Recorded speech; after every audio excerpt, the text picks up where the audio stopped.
From the news center outside the city of Chicago in the great Midwest, it's the Stranger Than Fiction news right here on The Fringe FM. I'm Vance Nesbitt. Here's our headlines. This week marks the anniversary of the current Ebola outbreak, centered in the Democratic Republic of the Congo. First declared back on August 1st of last year in the nation's province of North Kivu. It has sickened more than 2,500 people and killed close to 1,700, making it the second worst outbreak after the one between 2014 and 2016 in West Africa, which sickened more than 28,000 people and killed more than 11,000. On July 17th, the World Health Organization declared the largest outbreak a public health emergency of international concern, its highest level of alarm. Following this designation, the World Bank released up to $300 million for a global response effort. But despite the availability, funding, vaccines, and treatment, people continue to be infected and die from the disease, including in areas where it was once stamped out. It is also now hitting more populous regions. A second confirmed Ebola death has recently been reported in Goma, a city of 2 million residents and a major travel hub. Source: Scientific American. And China unveils more plans for its enormous alien-hunting radio telescope. China has unveiled its latest plans for the world's biggest radio telescope to look for habitable planets beyond our solar system by finding out if they have a magnetic field. Published in the journal Research in Astronomy and Astrophysics, the team behind the 500-meter aperture spherical radio telescope, otherwise known as FAST, has announced its ambitions for the next decade, including the hunt for exoplanets. FAST, as the name suggests, is a 1,600-foot wide telescope and sits in the Daodang Depression of the Guizhou province, and has achieved its first light in September of 2016. One of the main scientific missions of FAST is to listen for pulsars and other interstellar radio signals, including any coming from hypothetical extraterrestrials. Source: Newsweek.com. And the latest in a skunk ape update. Out of Tampa Bay, Florida, when Cryptozoology News was contacted on Monday, January 26, by Matt, a man who believed he had captured footage of a skunk ape in a Florida swamp. But the majority of the viewers were skeptical about the film. The video abruptly interrupts before and after the alleged sighting, has now grabbed the attention of hundreds of thousands of Bigfoot enthusiasts and skeptics alike across the internet, and who have declared it's still too early to determine its authenticity. Matt also admitted to having talked to a park ranger at the Lettuce Lake Park, although the name of this person was not disclosed. But on a 3-minute call placed to Lettuce Lake Park Thursday, a man claiming to be a park ranger told Cryptozoology News that it was not possible for them to talk about the matter. Of course, the source here, cryptozoologynews.com. And now let's wrap up this week with a final fun fact. The flashes of colored lights you see when you rub or press your eyes are called phosphenes. This has been the Stranger Than Fiction news on the Fringe FM. Again, I'm Vance Nesbitt, news anchor and sorcerer.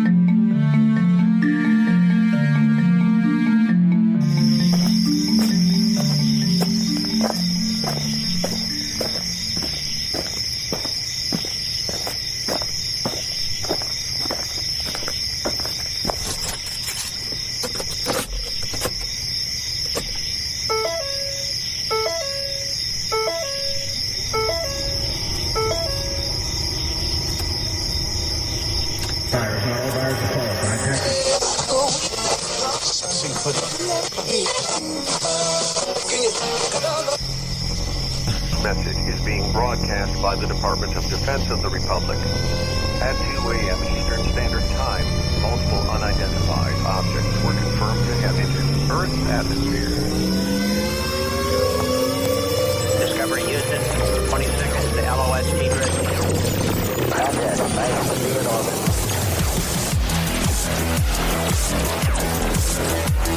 first message that comes to you is you are a divine being. You matter. You count. You come from realms of unimaginable power and light, and you will return to those realms. The vast stretches of the unknown and the unanswered and the unfinished still far outstrip our collective comprehension. 5, 4, 3, 2, 1. Broadcasting from Forest Tower Studios, all the way from the Deep South. Now, here is your host, Joe Root.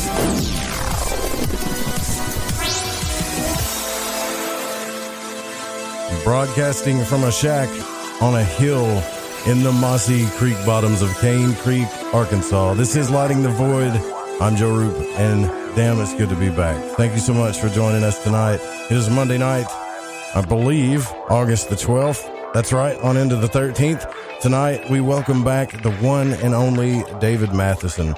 One of my favorite conversations I had a long time ago, and it was actually... it wasn't too long ago, but it was one of the first conversations I had about the night sky, the stars, our cosmos. What are these signs? What are they saying? The philosophy of it, how it relates to us. And it was such a deep conversation, I couldn't wait to talk to him again. I just couldn't wait. And I know I sound a little rundown, and I apologize. I'm about 95%. I got one of those summer, I don't know what you call it, viruses, bugs, or whatever. I wasn't taking my Allison. I'll just admit it. But I got one of those bugs and summertime, and it really took everything out of me. I mean, it took everything out of me. And so I want to apologize to all of you that I have not been there for, that listen to the show on a nightly basis, and let you know just how much I really do appreciate you, and that, yes, the show must go on. But sometimes, things happen, but I really, really do appreciate you. I've got a lot of messages, a lot of emails from a lot of people, and I'm trying to get my energy back in the swing of things. I haven't had time to destroy all the crickets, so you may still hear some in the background. I get in trouble for hurting any crickets, but they're back too. And it's just really good to be back. That's all I want to say. All right, so let's get this thing going. First and foremost, this show is brought to you by GetTheTea.com. We had to reschedule the webinar today. It was kind of weird because I'm the producer of the webinar, and I go in there, and a lot of you guys showed up today, and thank you for that. I appreciate that. And all I could do was just talk in darkness, so you got a black screen with me saying, Ronnie can't be here. We're going to reschedule for next Monday. Make sure you go to GetTheTea.com. Take advantages of the deal on the front page. This stuff is not for you to, it's not a health cliche. It's not for you to take because I want you to take it. It's because we're on the defense now. Any of you guys that have taken a salt bath or anything like that have watched the metal come off of your body, you're in defense now. So this is the stuff to take, not only because it's the best, but the guy running this company is one of the only guys I know who really does care, and he's out for you. And go check out his YouTube channel too, Health Matters Now. He does one-on-ones, just real intimate sessions there too. Also, this show is brought to you by AncientLifeOil.com. I get those two confused because it's the same guy so much. Got to have the CBD oil stuff, if you know what I'm talking about, if you've done your research on any studies. And I want you to go check out a show I did with my buddy, Roger Landry, over at the Liberty Beacon Project, where we did a Can of Sense show. He had me and Ron Patton from Ground Zero on the show, and we discussed our upbringing with things like cannabis and CBD and what we learned about it. It was a really good show. It was a really good time.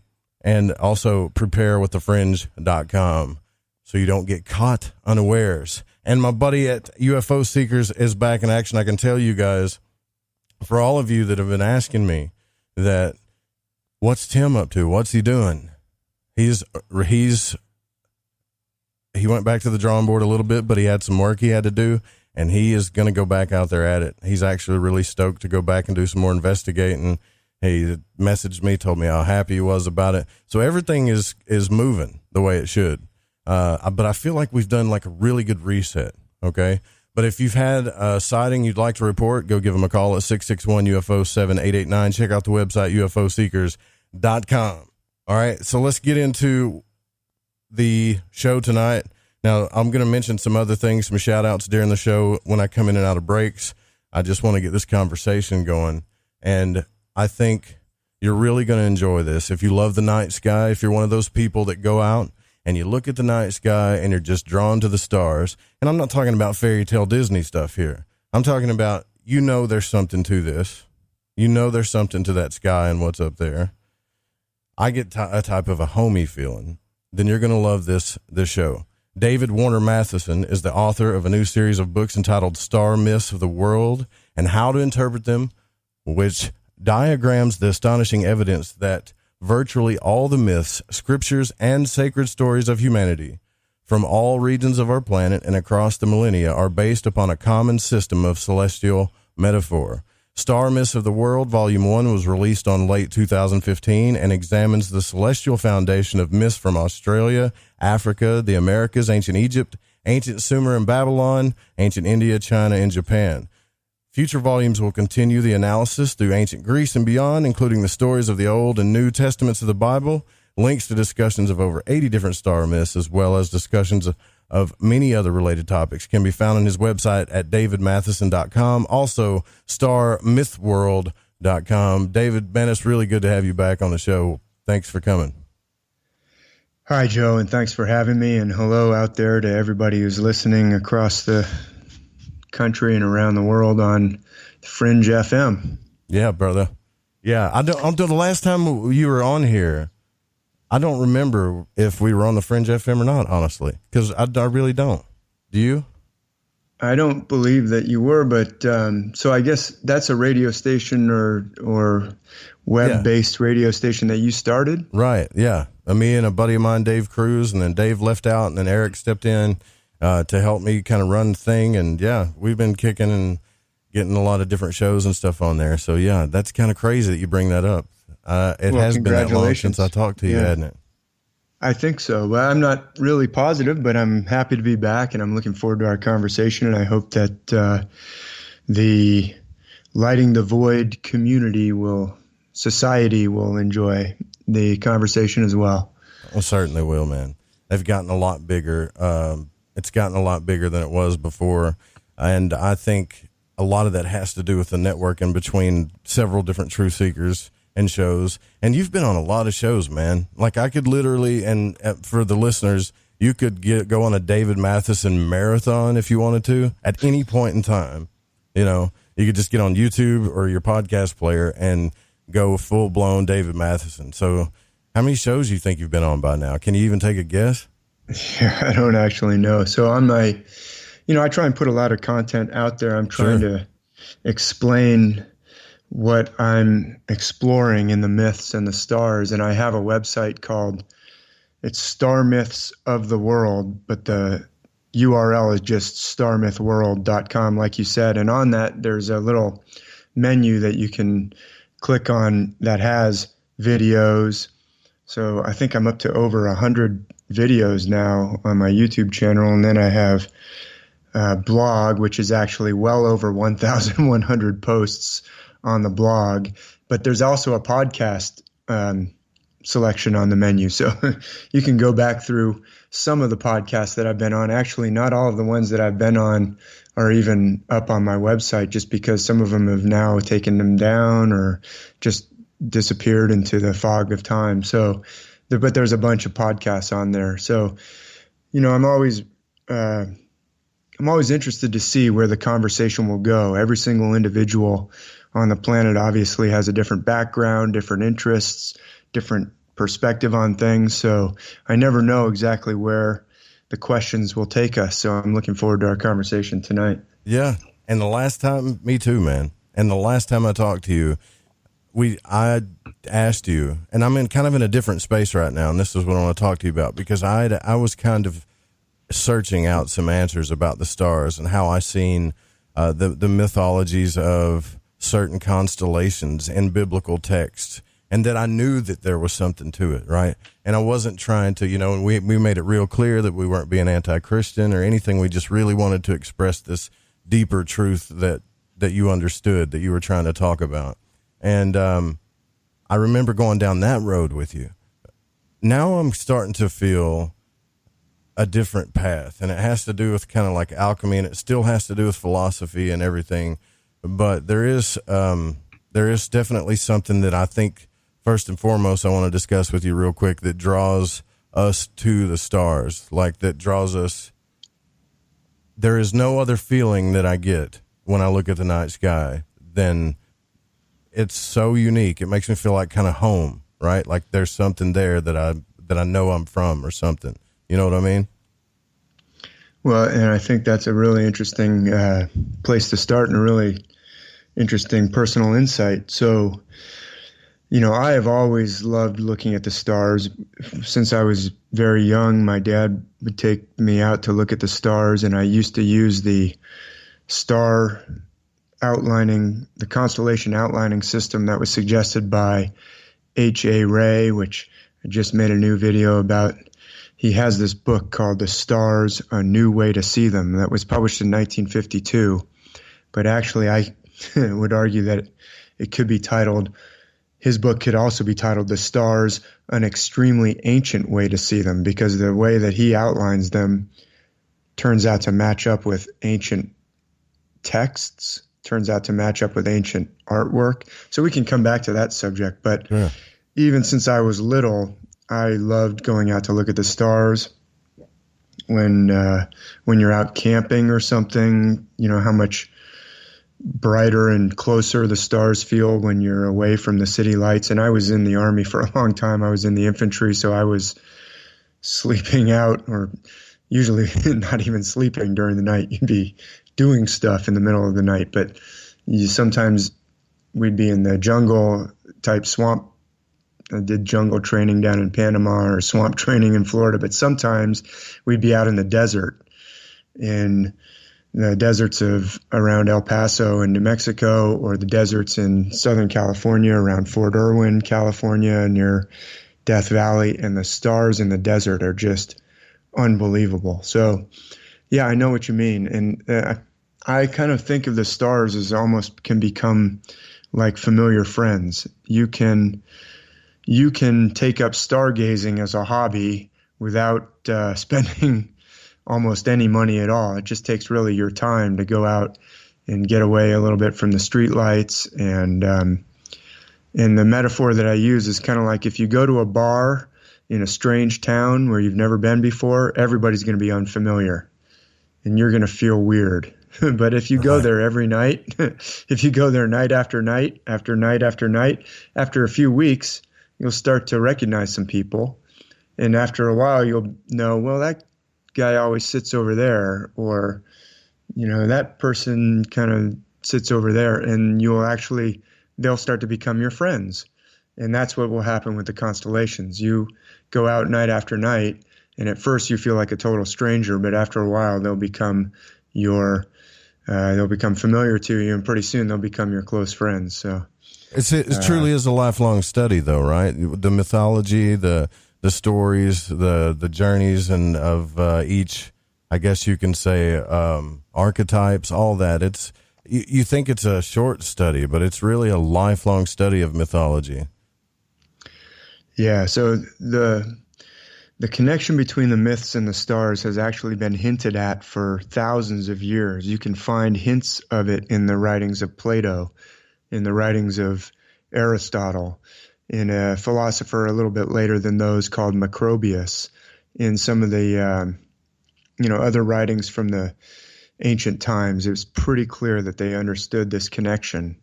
And I really think, well, first of all, when you're out under, another metaphor I use is the writing of Moby Dick by Herman Melville. And everybody's heard of Moby Dick, but if you ever try and read through that book, it's really thick and it's really dense. And a lot of people get bogged down in it, and they, whatever reason they thought of to read Moby Dick, probably sounded exciting.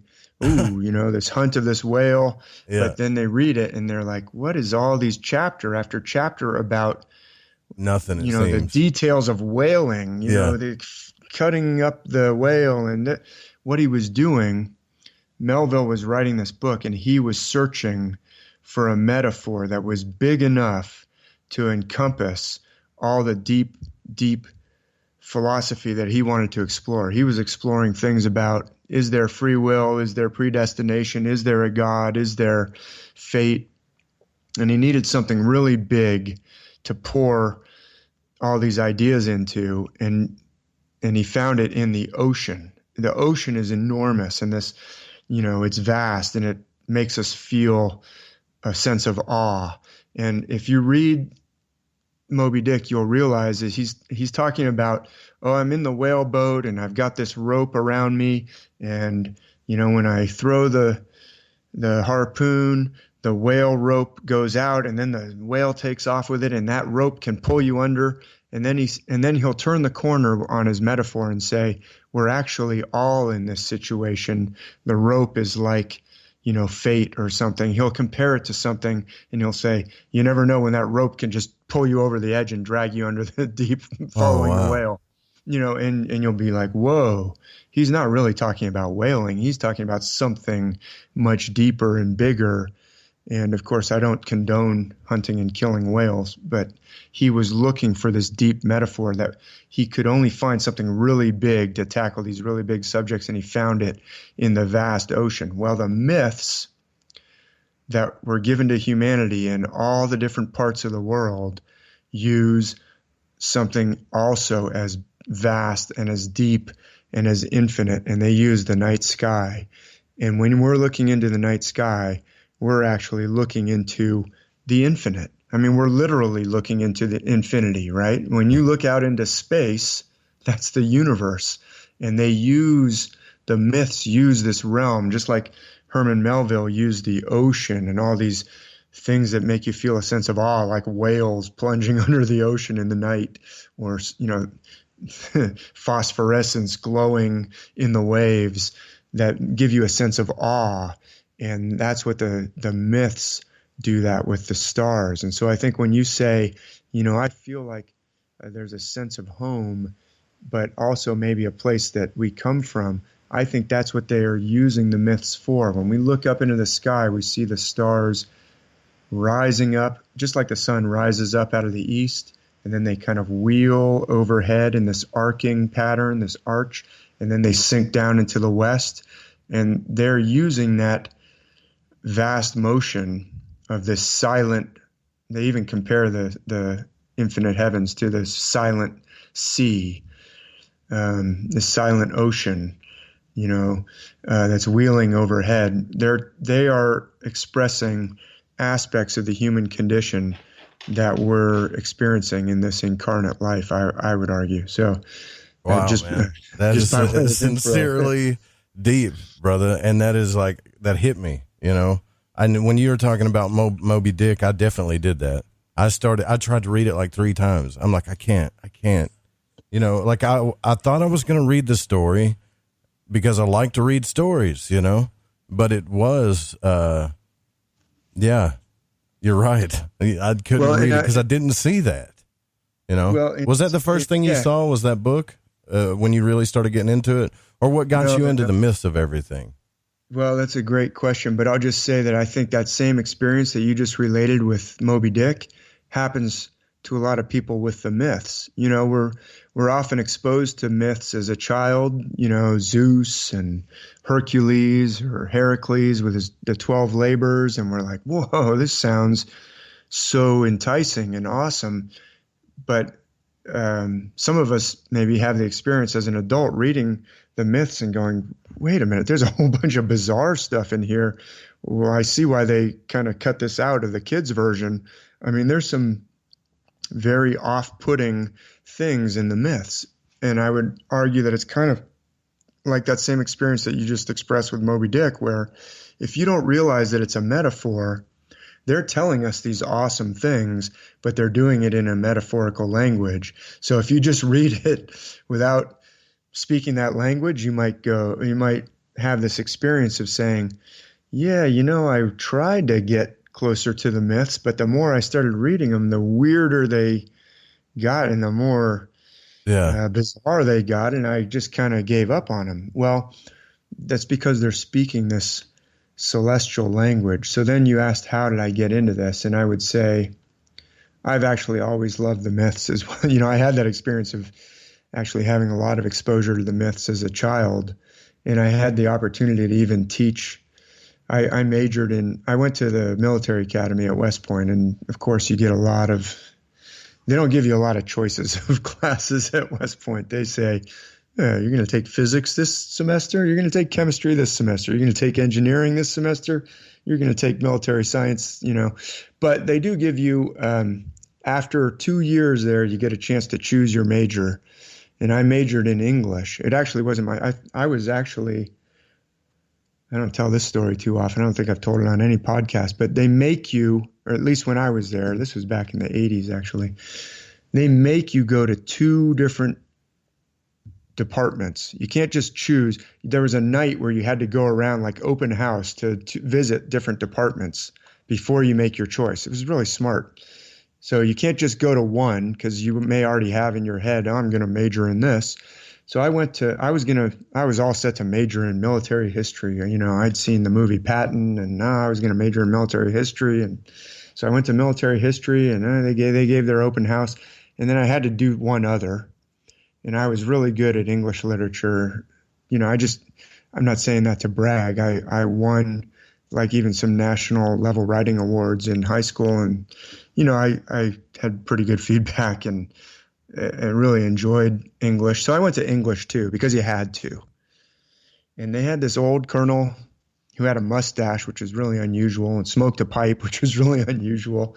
And he got up there and he said, well, a lot of people come to the English department to see our open house because they think it's going to be an easy major. But I have to tell you, it's not. You probably won't get good grades here. You might not even like it. And man. But you're going to learn about what it really means to be alive, and cool. And that's what we're about. And then he was kind of like using reverse psychology or whatever, but I was like, I think I'm going to major in English. Yeah, so he was letting you know like how he felt about it, how serious he was about it. Yeah. And so I did, and his name was Colonel McIntosh, if he's listening. But this was a long, long time ago. But that changed. That changed the course of the classes that I was taking for my last 2 years there. So I loved Beowulf, the Beowulf myths. So later, and I did very well at that. And the English department, particularly some of the professors there who were, really helpful and mentors to me, wanted me to come back and teach. After West Point, I went off into the infantry. I was in the 82nd Airborne and jumping out of airplanes and crawling in the mud and learning how to use tactics and machine guns and all kinds of, it was fun and interesting and mentally challenging. And, you're battling against other people who have intellects of their own and are looking at the map to see how they can get around your flank, while you're trying to get around their flank. So it's, never a dull moment, but I got a chance to go back and teach at West Point, and I got to teach the Odyssey, which had always been one of my favorites as a child. So I forget how I got onto this story. We're up against the break anyways, but I asked you how you got into it. And look, I do the same thing. Like if somebody asked me how I got into the esoteric, and the occult and all this other stuff, I would always start like in my high school years. For some reason, I can't just say, it was this one time when I had this paranormal event that happened or whatever. It's because I think the reason why you answered it that way is because a lot led you to it, right? A lot of stuff led you to it. And we got to take a break. By the way, as we're going into the break, you are going to be at the Contact in the Cabin event with Grimerica. I want to tell you guys about that. It's really cool. These things sell out really fast. We'll be right back. We'll tell you about that more. David Mathisen coming up.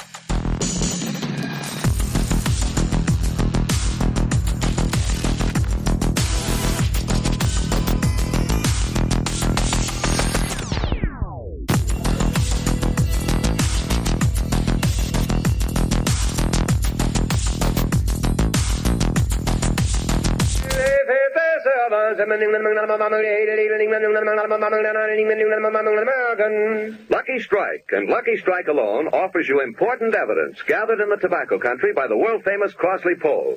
This evidence reveals the smoking preference of auctioneers, buyers, and warehousemen, the men who really know tobacco. Here's what the Crossley poll found. For their own personal smoking enjoyment, independent tobacco experts again name Lucky Strike first choice. Lucky Strike first choice over any other brand. These experts know their business. Their overwhelming preference for Lucky Strike, we believe, has a direct relationship to the quality tobacco we purchase for Lucky's and to the real, deep-down smoking enjoyment you may expect from fine tobacco.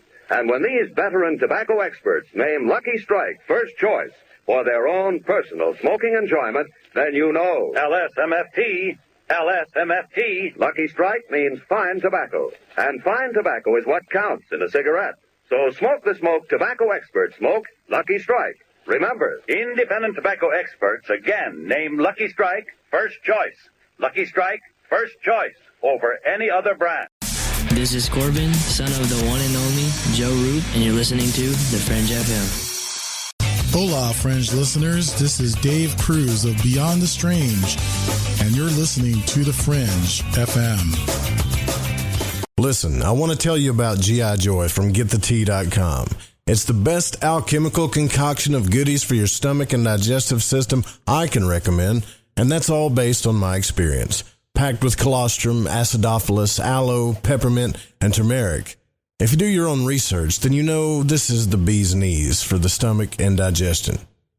Now, due to Big Brother's ears and the eye in the sky, you know I can't go into the details about what it helped me with. All I can say is I got relief.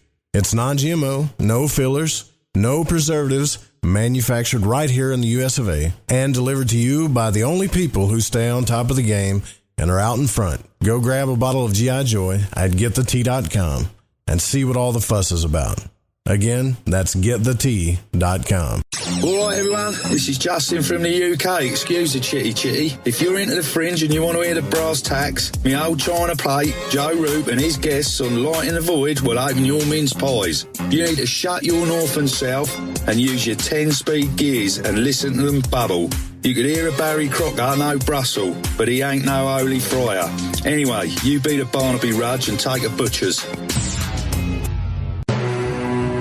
I'm Ryan Gable, and I want to remind you to keep your radio, phone, tablet, or computer tuned to The Fringe FM, and visit the website, thefringe.fm, to listen to the entire lineup of shows. You can also catch my broadcast, The Secret Teachings, Monday through Friday, beginning at 12 a.m. midnight U.S. Pacific Time, right here on The Fringe FM. Come. Walk through the mossy creek and up the hill. Never mind the flashing lights and otherworldly shadows.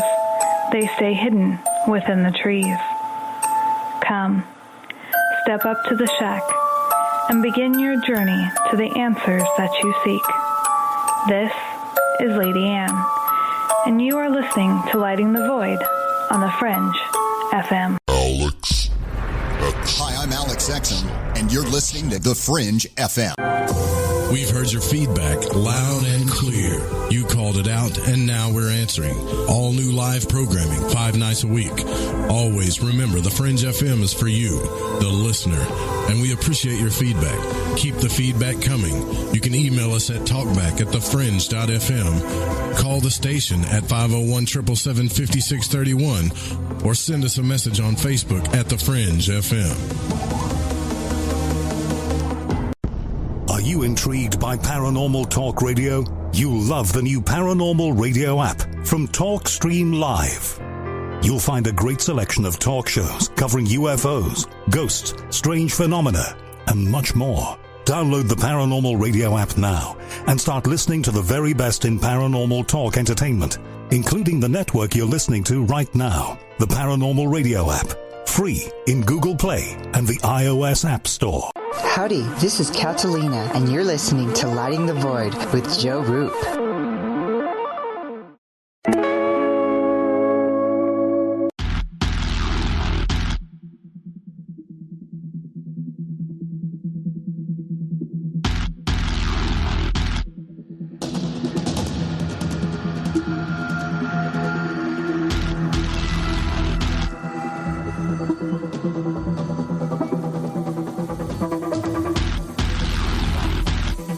You're listening to Lighting the Void Radio. Well, tonight we're here with David Mathisen.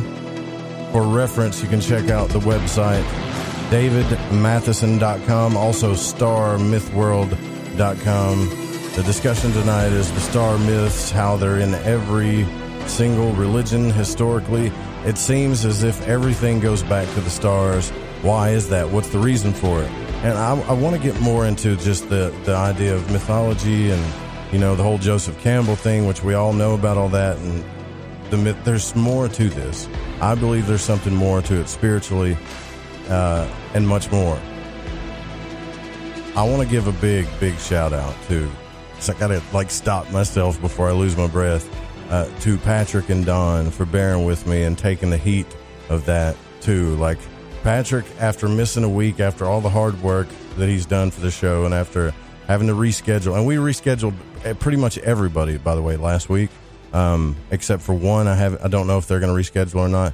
He had no issues doing that. And then he posted on Facebook today. He's like, hey y'all, we're going to talk about star myths, dreaming, crop circles, and the afterlife this week. I can't wait. And the dude's still stoked. I can't help it. I know I give Pacho a shout out, but you guys show him your support. Thank you so much, Patrick. And David was telling us your story. I hit you up with that classic age-old story. How did you get into the myths, what caused it? And you went deep into your background, into the military, and started getting into that. So I know that a series of events led you up to this, man. And before we went to the break, you were talking about, you know, learning about the strategies of the military and flanking, and that you were outside all the time looking up at the stars. So go on, man. Finish that, please. Yeah. So anyway, to make a long story short, I really have always been drawn to the stars. I've always been drawn to the myths. I actually, while I was in the military, became very literalist Christian. So I was reading the Bible a lot, going to church on Sundays. Even before I went back to teach at West Point, I got had to get a master's degree, and while I was at Texas A&M. So I hope you don't root against the Aggies. Oh, sorry, Joe, brother. But Texas is going. I got to. You know that. But while I was there, I was not even studying on Sundays. Sundays were, and you have to do a lot of reading when you're getting, postgraduate degrees, but I would not even read any secular material on a Sunday, just the Bible.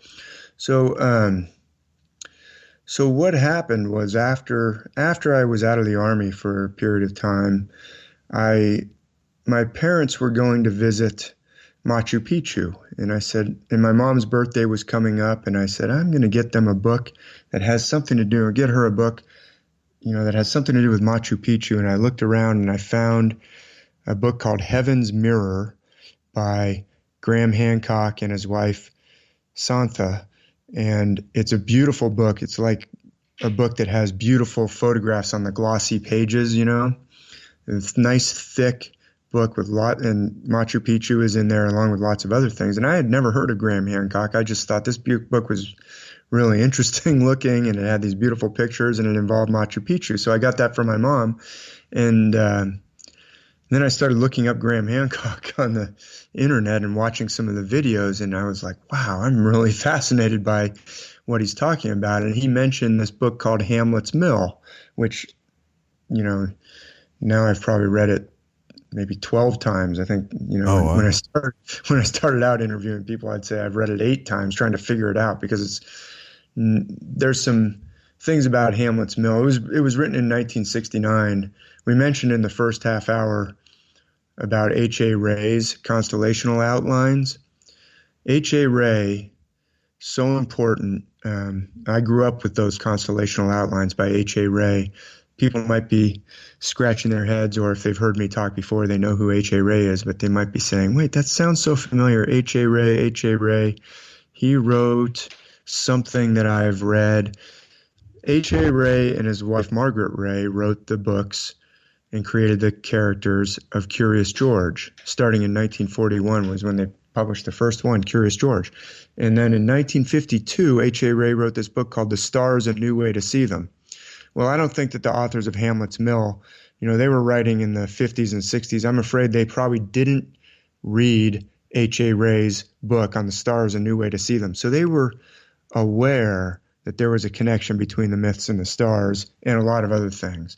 They were aware that this was a worldwide system of some sort, but they didn't have it all figured out. And sometimes their explanations get a little vague, and they'll be moving up to a subject where you're like, ooh, this is really interesting. I can't wait till they tell me what they're driving towards. And then they'll, before they tell you the answer, then move away to something else and say, well, it's obvious to everybody what we're talking about. And you'll go, what? It's not obvious. So it's a frustrating book in that way, but they were grasping that there's this connection. They were groping at what it could be. They didn't necessarily have all the tools to draw the blueprint. Well, H.A. Rey's constellational outlines help a lot.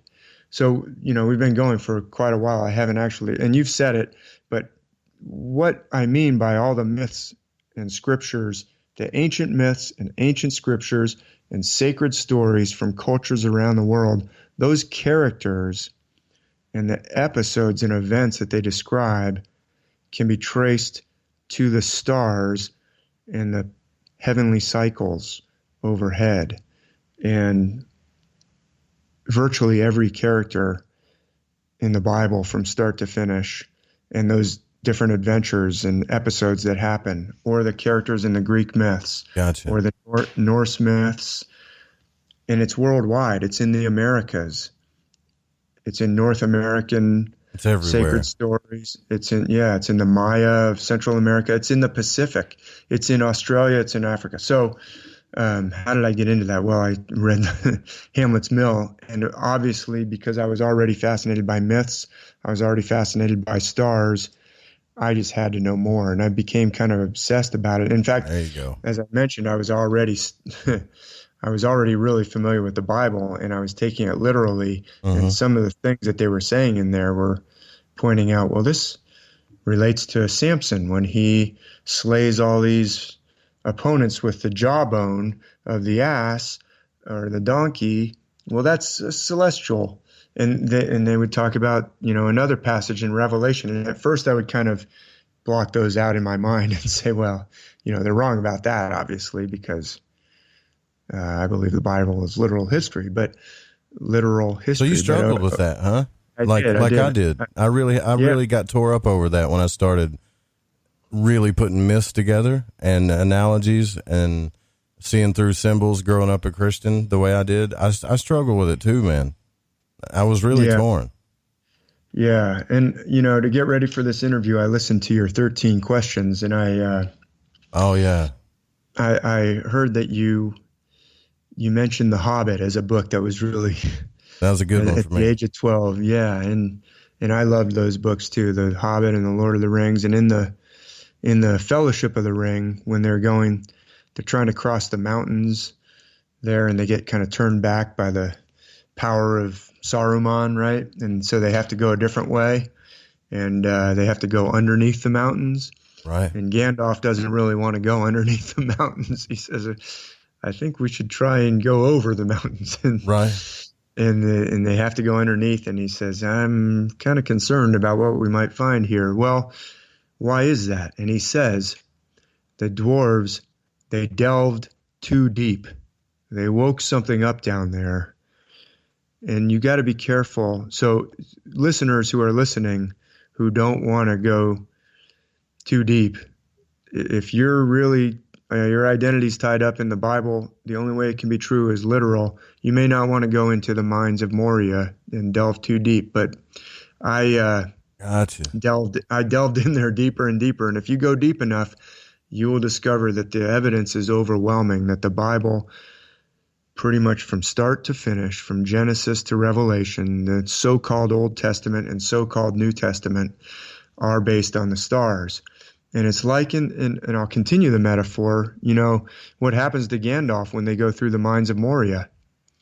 Well, he gets in a battle. He runs into the Balrog, and eventually that pretty much ends Gandalf the Grey, right? But he comes back in a different form, a new Gandalf. This is actually really, really this common. Is showing what I call initiation is what I call that kind of. Yeah, you come back in so if you delve too deep, you may lose something that was familiar to you before, but I would argue that actually the truth about what is in the ancient scriptures of the world, whether it's the Bible or the Odyssey or the Bhagavad Gita or the Tao Te Ching or the myths of North America or Australia, the truth of that is actually, you will find something even better, I would argue, than if you've been told that it's got to be literal in order to be true. If you want to hold on to that, that's fine. I'm not here, turn the tape off right now. But I had to struggle with it. But after I came out to the other side, there was a new appreciation for what is going on. And actually, these myths are all about you. And in these stories, Gandalf the Grey and Gandalf the White, are they two different people? I don't think so. Not really. It's the same person. Well, this happens in the myths all the time, where we have two figures who are actually one person. There's the twins of Gemini, one of whom is Castor, and he's mortal, and one of whom is Pollux, and he's divine, and he actually has to come down and rescue Castor when Castor goes down into the underworld, because only one of them is immortal. So this is not actually two people. This is the story, the myths of the world, and this is a quotation from Alvin Boyd Kuhn, who lived from 1885 to 1963 and wrote some fantastic stuff that you can find online. And actually, it's in the resources section on my Star Myth World website. If you go down to the very bottom of any page, you'll find a link to resources. You can find a bunch of stuff from Alvin Boyd Kuhn, but he said, the myths, the sacred scriptures of the world are 1,000 times more precious as myths than as alleged history, end quotes. Because if they're history, they're about someone else. These are actually about you.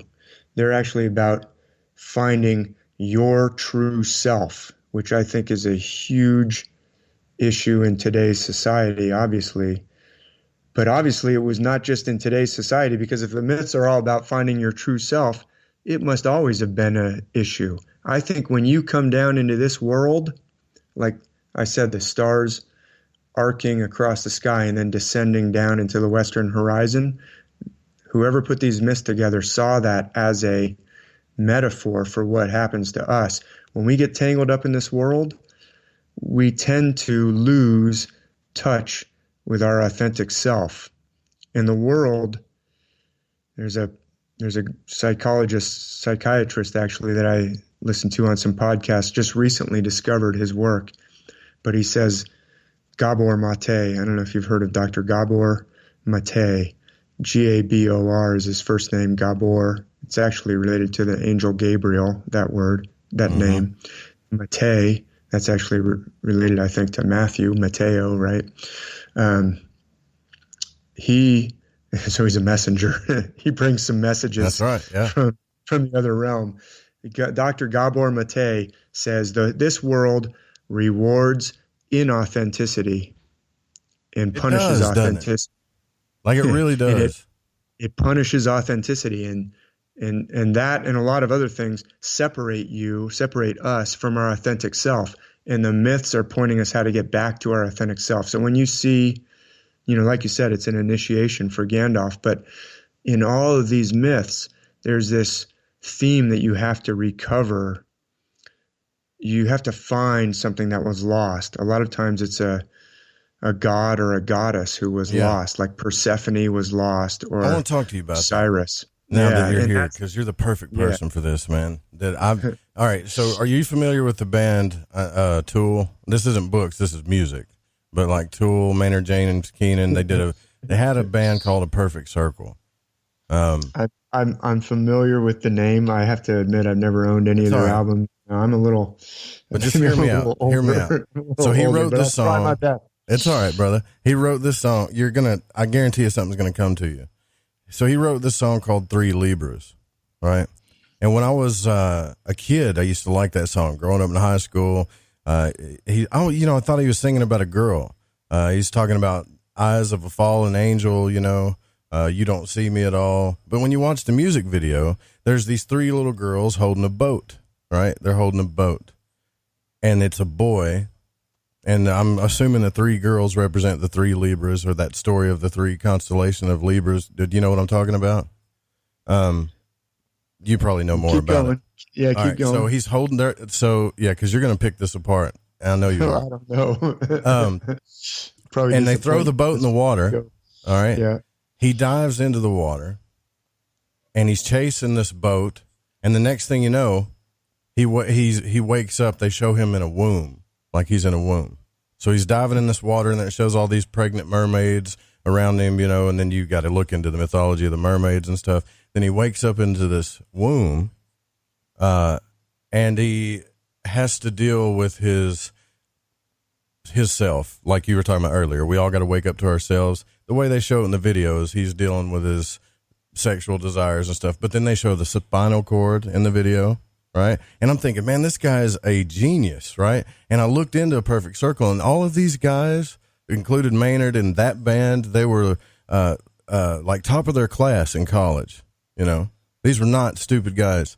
And anyways, so it shows the womb, and it shows him kind of waking up. It shows him overcoming certain animal desires, walking through hallways of people and masquerades and parties, kind of like he's angry. And it shows, he keeps saying, the eyes of a tragedy. You don't see me at all. I threw you the obvious eyes of a fallen angel. Right. And I'm thinking, is he talking about him falling to this place, or is he talking about all of us falling to this place? Like, I sometimes wonder about this story of Lucifer, and we bring this up a lot. And by the way, he had a album he called Pussifer. It's like he put stuff together, right? Just to see if people are going to pick it apart, I think. And I've talked to Jordan Maxwell about it. I've talked to everybody about this. Even Bill Cooper admitted, like, I don't know why both Christ in that mythology and Lucifer both call themselves the morning star. Well, I'm starting to put this story together in my mind, and it's total speculation. And I'm hoping you'll validate it or just totally crush it, one of the two. That the fallen angel story isn't about an evil being.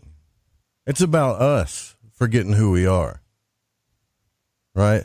And then having to deal with our own beastly nature and our own animal nature to overcome it, to rise as a Christ-type consciousness. Right? I'm wondering if that's what that whole story is about. What do you think about that? Yeah, so this is an interesting subject. Now tell everybody the devil isn't real, David. Haven't seen that. Haven't seen that video. So first thing I would say is, you said you've talked to everybody about this, but you know who you need to talk to about this that you haven't? Who? It's not me. Chris Knowles. Oh yeah, that's right. Right. That's The Secret Sun Speaks. So when you start talking about Libra, and then you start talking about mermaids, you have entered the wheelhouse of Chris Knowles. But this also fits into the bigger discussion of what's going on with music.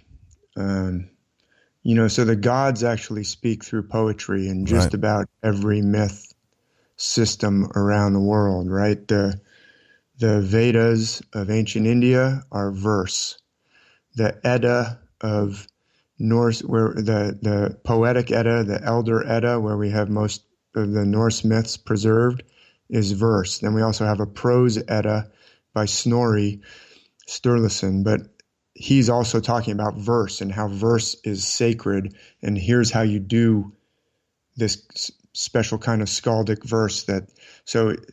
Verse, the Odyssey is in verse, the Iliad is in verse, all around the world, myths are given to us in verse. Even actually, if you look at the Chinese symbol for poetry, the Chinese symbol, the character for poetry, is actually a character for speech, a little character for speech next to a character for temple. So poetry, the Chinese character, the ideogram for poetry is temple speak.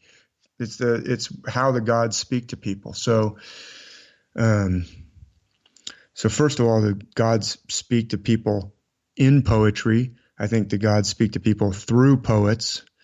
And I think that music is basically poetry. We have the 9 muses of ancient Greece, which I can talk about how that relates to the constellations, and Dionysus, who was associated with the muses, and so was Apollo. They're a specific part of the night sky that they're related to. But somebody is also, maybe this is just coming up spontaneously from the realm of the gods, but I think there are certain people who know this kind of system and are manipulating music too, like Dave McGowan talked about, the late, great Dave McGowan, right? Are you familiar with him? Yeah. You're getting, I just talked about this last night with somebody. This is epic. Go ahead. Yeah. So, so what's going on with the use of this mythic symbolism inside music videos and things? I don't know. That's not my area of expertise, but I'll tell you that in the myths, we very often have myths where there are more than one mother. Okay, so I haven't even seen this Tool video that you're describing, but it sounds like, well, we've got 3 mothers. Or Heimdall in ancient Norse myth, Heimdall, the watcher, Heimdall, who blows the trumpet on the day of Ragnarok, right? Right. You familiar with that? He's standing on the Rainbow Bridge with his trumpet. His job is to blow the Yaller horn when he sees the Jotuns and the fire demons coming. He's got to blow the horn.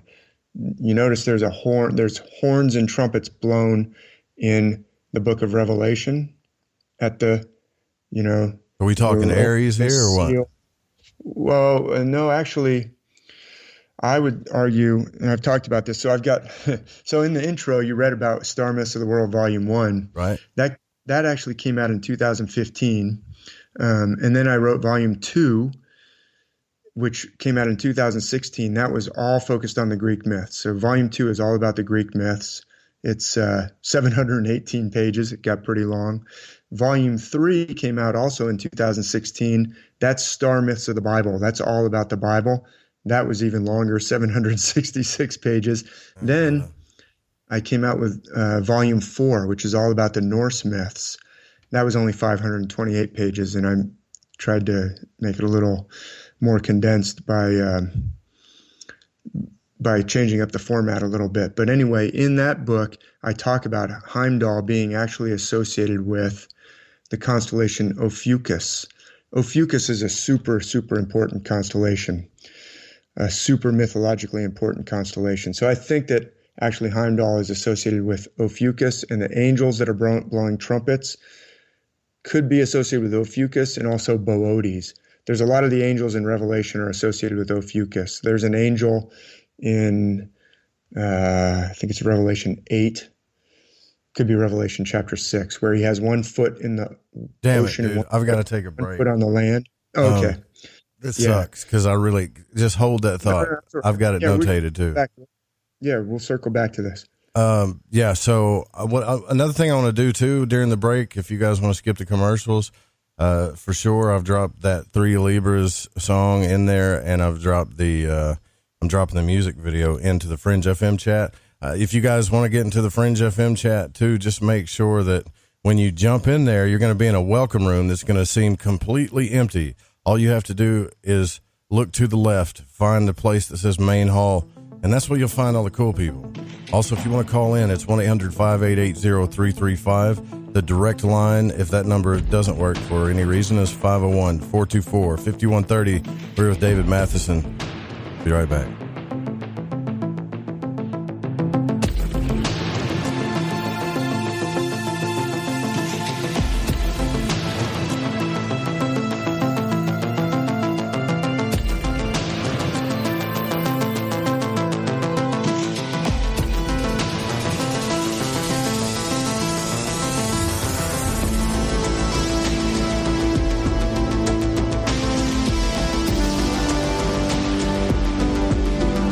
how we can get the information. I love magic, and on Lighting the Void, each and every week, you will get to hear shows about magic, mysticism, and many other subjects that stretch your mind and imagination. So when I got my mind on the magic and the magic on my mind, I listened to Lighting the Void on the Fringe FM. It's magic. May the gods look with favor upon you. You're wondering what we're going to do to you, aren't you?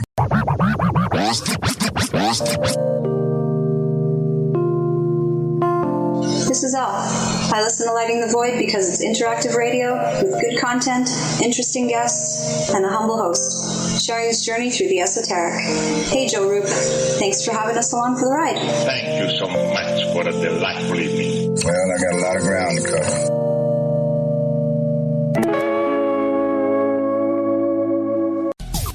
Hey, Fringe FM listeners, did you know that when you're on the road with limited data or no Wi-Fi available, you can still listen to every minute of the Fringe FM by calling 701-719-3971. No smartphone app or internet needed. Saves your data plan and no extra cost if you have unlimited minutes. Call 701-719-3971. That's 701-719-3971. Listen to the Fringe FM on any phone, anytime, anywhere.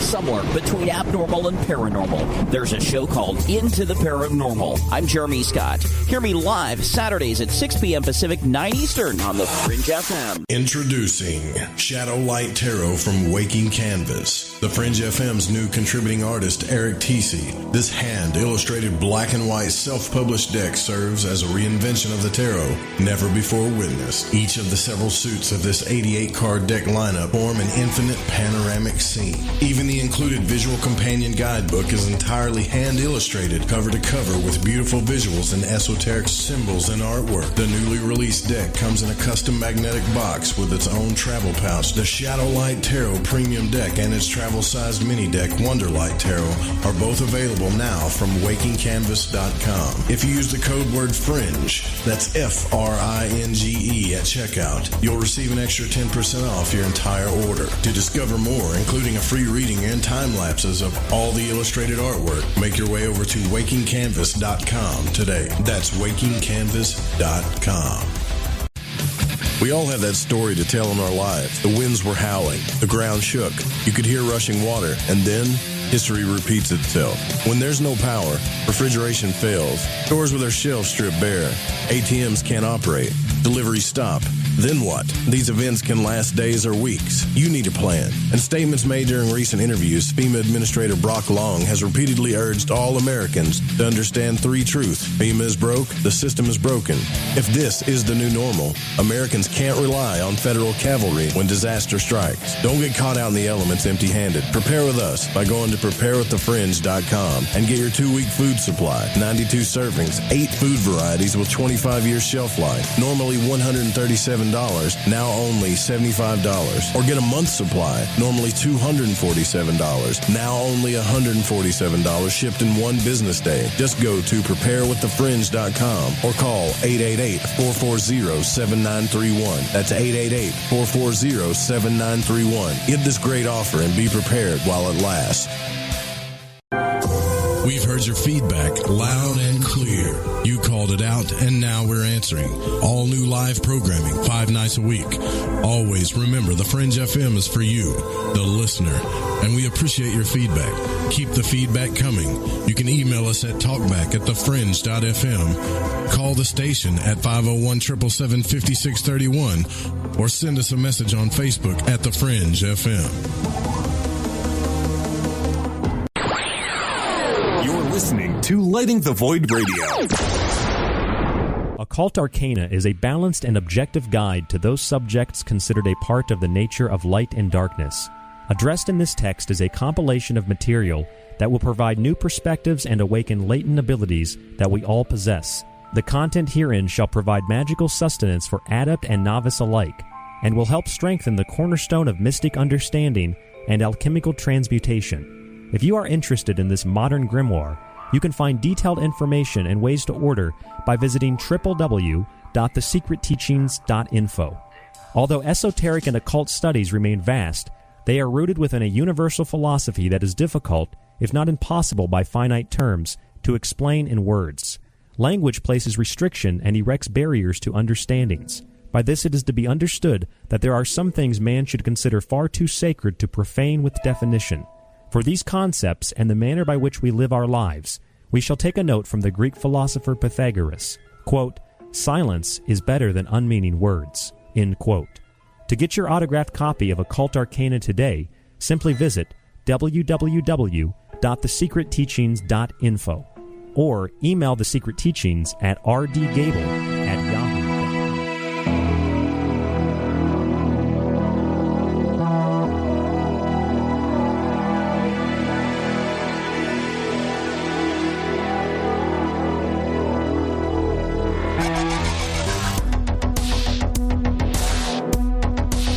You're listening to Lighting the Void. The call-in number is 1-800-588-0335. If you would like to text, you can text in at 501-777-5631. Yeah, that's right. We're here for you 5 nights a week, 9 p.m. Pacific to midnight 5 nights a week. Every single night after this, The Secret Teachings with Ryan Gable. Tonight we're here. David Mathisen is on the program with us, and fascinating discussion as always, just like I thought it would be. Tomorrow night we're going to be speaking with the one and only Richard Martini, who is an author and award-winning filmmaker. He's written and directed 9 or more indie films, and we're going to talk about the afterlife with him and some of his experiences and travels as well. But we're getting into the mythology of the stars, David Mathisen's work. Check it out. StarMythWorld.com, DavidMathisen.com. I will say this, David, you are not a dumb man by any means. Very deep, very knowledgeable.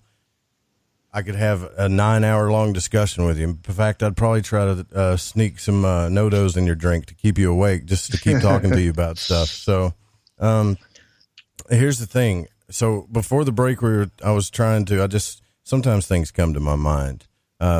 And I'm like, well, if anybody can decode this cryptic 3 Libra song, it's David Mathisen. So we were talking about the fallen angel, and maybe he's talking about Lucifer. Who knows? And you were going into, well, I don't know much about music because that's not my expertise. And you started talking about the trumpets, the horns, and the angels.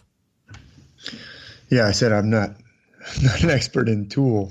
Yeah, Tool. Well, believe me, there's a bunch of those people that are fanatics and super experts. Why don't you ask about the Red Hot Chili Peppers or T-Rex or something? Come on, but anyway, now, so I'm not familiar with that song, and also I'll tell you that I'm not sure where some of these videos are trying to move society, or if feels like some may be coming from the artists themselves, and on the other hand, there may be, as Dave McGowan talks about, a use of popular culture in order to steer society in certain directions.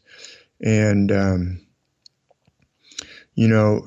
just as an aside, it's pertinent to this conversation. In the book of 2 Kings,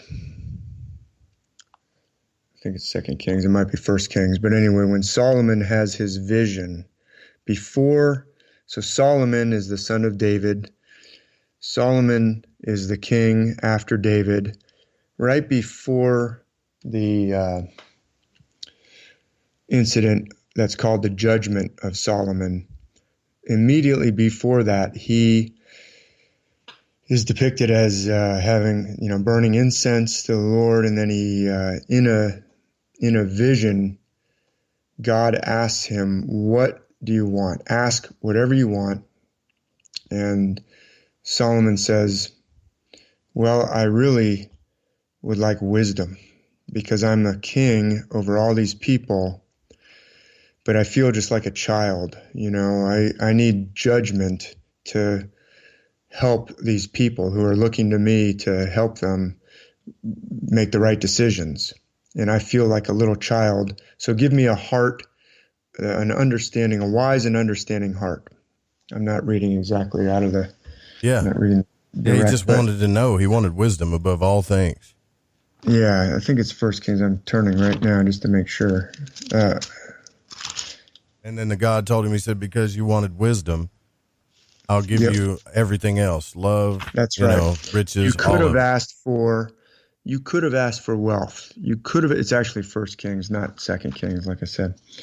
1 Kings starting in chapter 3, verse 4. But he said, you could have asked for wealth. You could have asked for long life.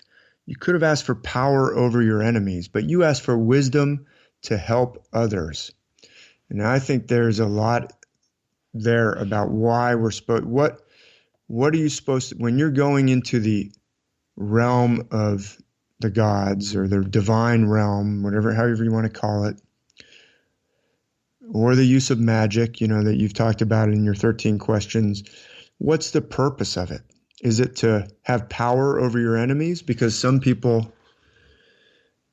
might seek, the power of the other realm for power over their enemies, but that's not what the ancient scriptures tell us that we should be using it for. We should be using it for wisdom to lift up others. That's the answer that Solomon is told. That was the right answer. We see lots of other judgment myths that parallel this very closely, like the judgment of Paris that started the Trojan War. 3 different goddesses come to him and said, hey, Paris, you're the most best looking youth man in Greece. Everybody, knows that you're the best looking. You're like the Brad Pitt of the Greek myths. So we want you to judge us on a beauty contest. And if you choose me, one of the goddesses says, I'll give you power. And one says, if you choose me, I'll give you, military fame. And one says, if you choose me, I'll give you the most beautiful woman in the world. And Paris says, I'll take that. And, of course, the most beautiful woman in the world, Helen, is already married. So this causes a gigantic problem, and the Trojan War ensues. So that wasn't the right. You don't use the infinite realms when you have the access to the infinite realms. You don't use it for your own selfish purposes. The right answer is to help others. There's other judgments in the myths. But anyway. So how did I mention that? Oh yeah, the use of these music industry. Is all that stuff that Dave McGowan is talking about being used by some hidden force to uplift the people, or to have power over the people? I'm not positive, but I would say that probably based on what happened during the 60s and 70s and the assassination of the leaders that were trying to uplift the people, like Martin Luther King, Malcolm X, John F. Kennedy, Robert F. Kennedy. Those forces that were maneuvering things during the 60s and 70s were not using their access to this knowledge to help the people. I would and we get these mixed messages from people all the time, like this Epstein deal, right? And I mean, this is current news. Everybody's talking about it. And the guy, everybody wants justice. It's the first time people are actually seeing into the dark side of the powers that be in politics and stuff. And they want justice, and he died or he committed suicide. And now they're saying, no, he didn't. I mean, when have they ever showed you a body like that? They're protecting him. He's under witness protection. And it's like, oh God, what's going on? We get all these mixed messages. And then you look at things like the music industry, like you're talking about, and you hear some songs where it seems like this person is trying to empower me or tell me a secret message. Even Maynard James Keenan with that song I was telling you about, which I'm not trying to beat it into the ground, but when he was asked about it, he was like, yeah, well, it's about 9 people that I know that all had the same birthday. I mean, come on. That's pretty cryptic, right? I know what you're saying. Yeah. No, we'll come back to that. But, you said the Epstein thing is the first time people have seen the dark side of. Not the first time, but it's obvious, it shouldn't be the first time, but it's the first time. I mean, it's pretty undeniable. It's not, I mean, whatever happened this weekend is, I get annoyed when the news wants to tell you what happened within 12 hours. And it's like, I'm sorry, but you can't do a full analysis and investigation. Right. But the fact is that predator was loose for over a decade and preying on young women and young girls. Yeah. And that was allowed to happen. So I don't want to get too far into this, but it shows that if you don't see that something's going on from that fact, from the fact of how he was let off basically with that plea deal, supposed quote unquote plea deal. There's no plea deal where all the accomplices get let off. That's not how a plea deal works. So if you don't look at that happened in 2008 and say something very deep is going on here and it has just come to the surface, it's been plain to see since at least 2008. I mean, he was operating in the 90s. So that that's like the back of the monster has surfaced up above the water, but it has surfaced before in many, many other times, and it gets glossed over by largely the complicit media, which they're trying to gloss it over again now. But anyway, so what I would say is the use of this power of music is supposed to be for uplifting people, and I think that there are certainly artists that are doing that. But that doesn't deny the fact that there's also people who maybe know this system and have been using it for a long time for the opposite, not to uplift the people. So anyway, back to the song, not to stray too far. No. I'm glad. I mean, you're speaking what everybody's thinking, bro. So I don't know what this Tool video is trying to accomplish, but the idea of multiple mothers is actually found in the myths a lot of times. I was mentioning Heimdall before the break. He has 9 mothers. Well, that's a clue that he's actually related to Ophiuchus, because Ophiuchus is right above a constellation called Scorpio. Scorpio, we think of it as a scorpion, and if you can go out tonight and see Scorpio. Of course, the moon is almost full right now, so wait a few more days till after the 15th. We'll have the full moon, and then after that it starts to wane again, and it also rises later and later. So that's a better time to see the constellation Ophiuchus. But the constellation Scorpio, it has actually appears as a serpent with 9 heads in some myths. Like a lot of people are familiar with the labors of Hercules. He has to fight a hydra that has 9 heads. That's Scorpio. Sometimes Scorpio has 7 heads. In the book of Revelation, chapter 12, there's a dragon with 7 heads waiting to devour the child as soon as it is delivered of the woman. The woman in labor that's described, the woman in travail in Revelation 12, verse 1. The Scorpio is right underneath Virgo. Virgo looks like she's about to give birth, and Scorpio is this 7-headed or 9-headed or different, sometimes a 3-headed dragon crouching right underneath Virgo. Actually, Libra is right in between Virgo and Scorpio, Libra that you mentioned in the song. So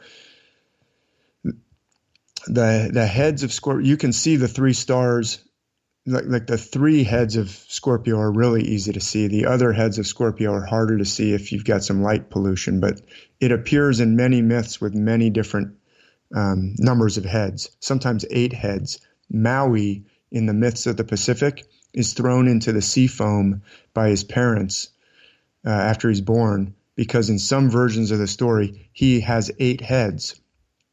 Not in the Disney version, but in some of the actual versions of the story, he has 8 heads. Well, that's Maui is being associated with Scorpio, I would argue, in that myth. So hopefully I'm not losing people here, but Heimdall has multiple mothers. He has 9 mothers. That's unusual.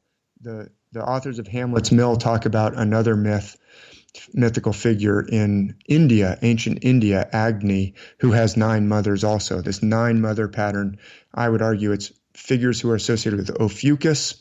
Ophiuchus is right above Scorpio. The 9 heads of Scorpio are the 9 mothers of Heimdall. But in a lot of myths, you have 2 mothers. You have 2 mothers.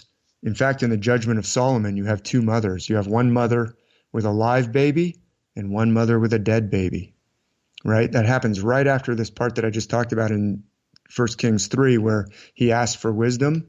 Well, right after that, 2 women come up to him, 2 harlots, actually, the text tells us, and they both gave birth to a child. They both became pregnant.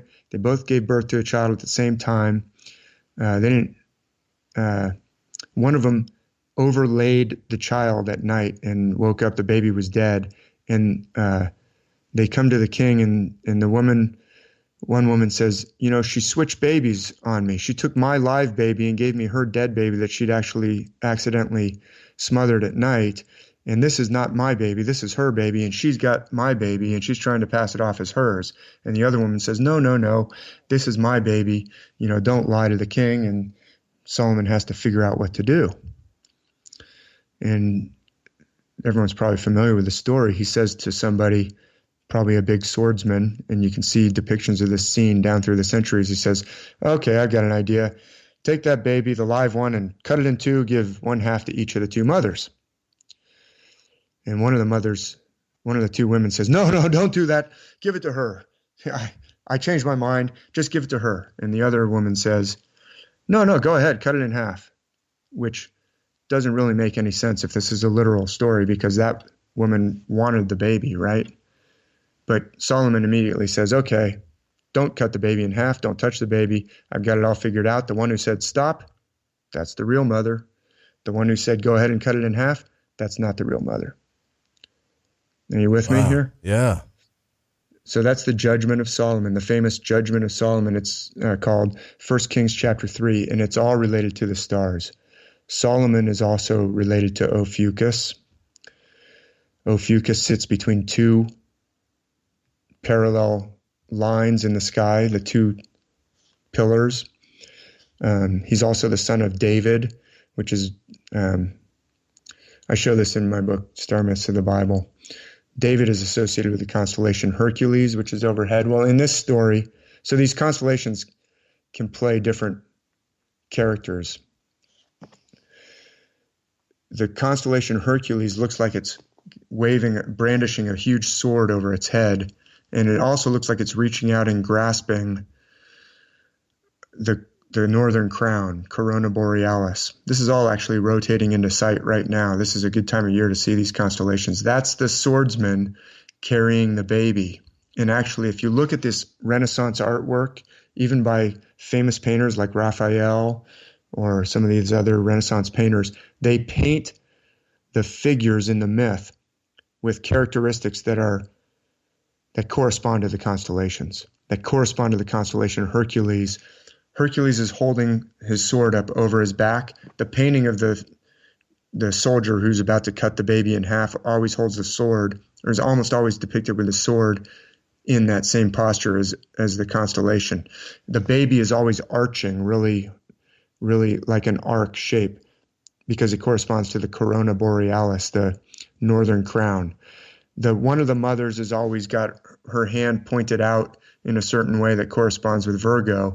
The other mother, so there's 2 mothers. One mother is of the live baby, one other mother is of the dead baby. That's actually, again, about us. It's like the 2 Gandalfs. Wow. There's an aspect of us that's our lower self. There's an aspect of us that's our higher self. And this relates to we have lost track with our authentic self. This is what I mentioned. Dr. Gabor Mate talks about. All this trauma in our society separates us. Trauma, actually, the way psychologists and psychiatrists use that term now is a more modern use of the term that kind of came about in the early 70s, is talking about, yes, something may have happened to you that shouldn't have happened, or something may have not happened to you that should have happened, like you should have been loved and held and comforted and you weren't. But what happened, the trauma is actually the separation from yourself that results from that, the disconnection from yourself.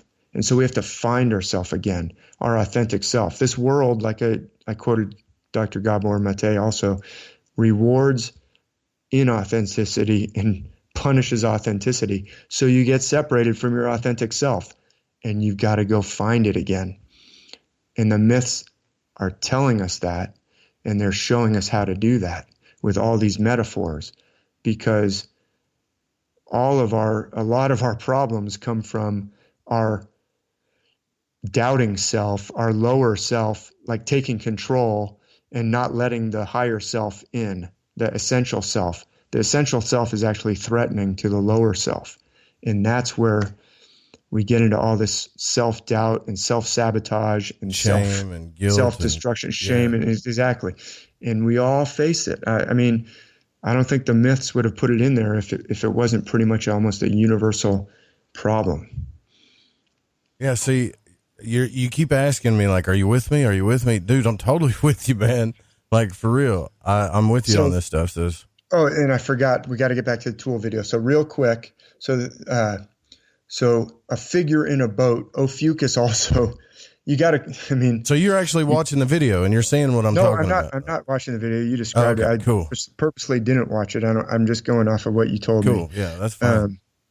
Ophiuchus is often a figure in a boat, actually. The ferryman who carries souls across the river Styx, the fishing expedition of Thor in the Norse myths, where he goes fishing along with a Jotun named Hymir, Hymir, the Jotun who gets scared when Thor actually fishes up the Midgard serpent, and the Jotun, he gets really scared and cuts the line when Thor's about to kill the Midgard serpent, and Thor gets really mad at the Jotun and says, "What'd you do that for?" Well, I don't know. I was kind of scared. This Midgard serpent came out, and Thor was like, I was going to finish him off. Now I'm going to have to face him at Ragnarok. So that fishing trip, the Jotun with the boat, is Ophiuchus. Thor is Hercules again. The constellation Hercules, plays the figure of the hero Hercules or Heracles. He also plays the figure of Zeus. He also plays the figure of Thor. He also plays the figure of, there's Maya. There's a Maya god who has the thunderbolt. It's the same pattern around the world. This system is worldwide. But anyway, back to your video. If there's a myth, if there's a boat and then there's three mothers, I would say they're talking about at least this part of the sky. You know, they may be tied in, they may be clued into this system. Obviously, someone's clued into this system down through the ages if we have paintings by Raphael and these other Renaissance painters that are employing celestial imagery. It's like been kept secret. But the idea of two mothers, even Jesus on the cross, there are two Marys there, right? There's two Marys. There's Mary Magdalene and Mary, the Virgin Mary, his mother. There's two mothers. Osiris, in the myths of Egypt, there is Isis and Nephthys. There are two mothers. This is because we have two births. We have our natural birth. That's the dead baby, actually. That's our body that's going to die eventually. Then there's your higher self, your essential self. That's the live baby. Okay? And so the mother who's like, cut him in half, I don't care. That's the cursing mother. When you come down into this world, it's like almost like a curse.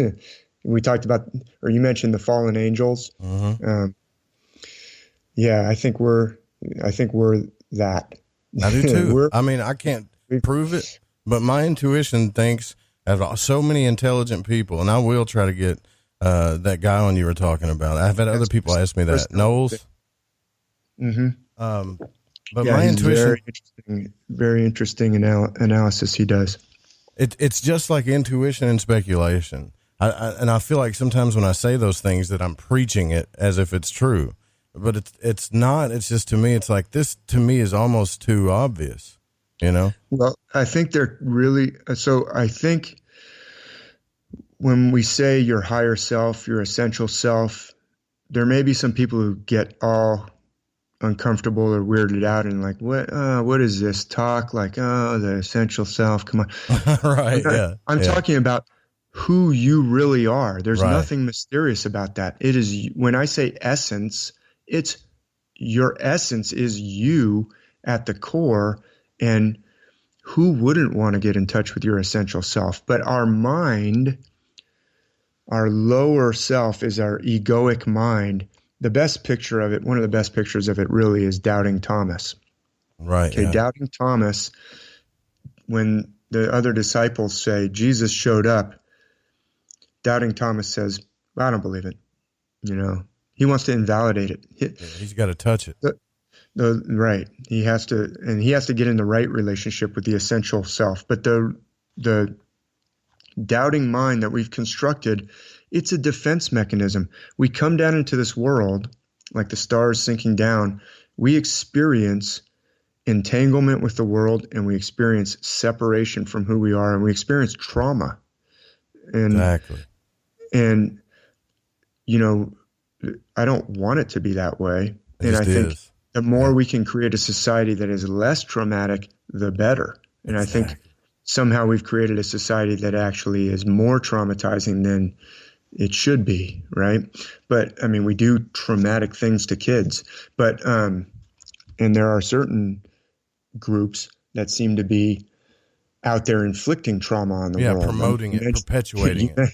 Right? You mentioned Epstein. What the heck is going on with that if that's not inflicting trauma on young, you know, women? So, okay, so there's some dark stuff going on, but even in the best of situations, we have to, and we want to create we want to create a society where children are brought up without trauma as much as we can. That's why I think you should read the books of people like Dr. Gabor Mate or Peter Levine, who talks about healing trauma. That's great. You know, I wish I knew about those books when I was, you know, before I had kids. But this idea of recovering yourself, so you lose connection with yourself and you create this mind, which is a tool, which is useful. You need your mind. A mind isn't, I'm not saying we should get rid of our mind, our psyche, but our psyche wants to run everything. It's like my dog. My dog thinks he owns the house. You know, he thinks he has to protect the house. When a mailman or male person, male woman, someone bringing a package. Just defend them. Don't worry about it. You're whatever. Politically correct. I like you. Well, whoever brings up the package to the house, the dog thinks, I've got to defend the house. The dog thinks he has to defend the house from a car down the street starting up its engine. He starts barking. And I have to tell him, calm down, you know, but yelling at him doesn't do any good. Hating my dog doesn't do any good. I have to have sympathy on him and say, I'm sorry that you're so mixed up, that you think you own the house. Go over there and sit down in your place and be in your place. You've got a place. Well, our mind has a place, and Jesus puts Thomas in his place. Like Thomas has defense mechanisms because he's been burned. That's why we have doubt. That's why we have self-doubt and all these other things. We don't want to get hurt. It's a defense mechanism that we've created, but it takes over. And it's like, and you end up, your mind keeps you from your essential self. Yeah, but I would say this too, and we got to take our news break here on that note. And but I don't have the educational background you do. But on that one, I would say it does seem like, and I'm talking specifically about just the Book of Thomas, which is a Gnostic gospel, which has been considered to be pretty old. That he got rewarded in a way that he couldn't even speak about because he was willing to want to know, because he was willing to say, hey, you know, I'd love to go on faith here, but I have to know. Right. And it says he's his twin. Jesus in the Gospel of Thomas calls Thomas his twin. Absolutely. His true brother. Yeah. That's so cool. Deep discussion with David Mathisen. I know you guys I got a text here too that says, I will give you this, Joe. You are great at finding guests who have done their homework and understand the subject matter we're discussing. Too bad the show is only just 3 hours long. The show's more than halfway over. It goes by quick every night. Look, we'll be right back with David Mathisen. I hate it too.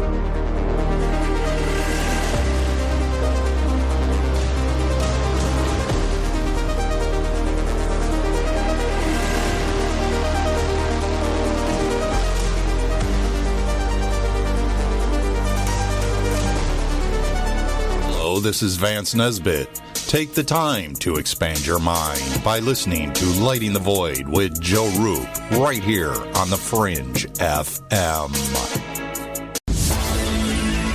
Hi, this is Kronox from Belgium, and you're listening to Lighting the Void with Joe Roop.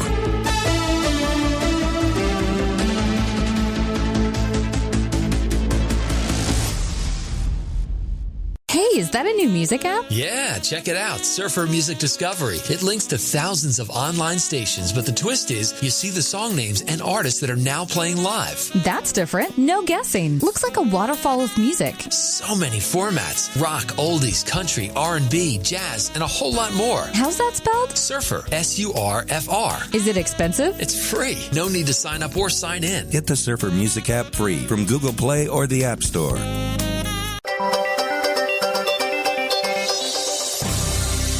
Abnormal News. I'm Brad Bernards. Orange County, Florida just released a public advisory warning that the Department of Health had found signs of the rare brain-infecting virus, Eastern equine encephalitis virus, in the area. It is a particularly rare infection. It tends to spread in remote swampy areas far from human civilization. But when the disease does strike, it can be grave. Gizmodo reports that a bite from an infected mosquito can cause severe fatal brain swelling in a matter of days. Health Department officials found Eastern equine encephalitis in a flock of sentinel chickens, which local governments use to monitor and track infectious diseases, according to the warning, which included a list of steps people can take to prevent mosquito populations from growing. The CDC says 7 cases in humans are reported every year in the United States. It can be deadly, and doctors say you should use a repellent outside and drain areas of standing water that may attract mosquitoes. While Eastern equine encephalitis is rare and human infections that lead to dangerous symptoms are even rarer, scientists have yet to figure out a vaccine or even a treatment for the disease. Dentists in India pulled more than 500 teeth from the mouth of a young boy, according to the New Indian Express. Doctors from Savith Dental College and Hospital in Chennai discovered what looked like a bag-like mass in the boy's mouth while operating to determine the cause of swelling in his jaw. The dental college says this is the first ever case to be documented worldwide. Fortunately, the growth was caught early.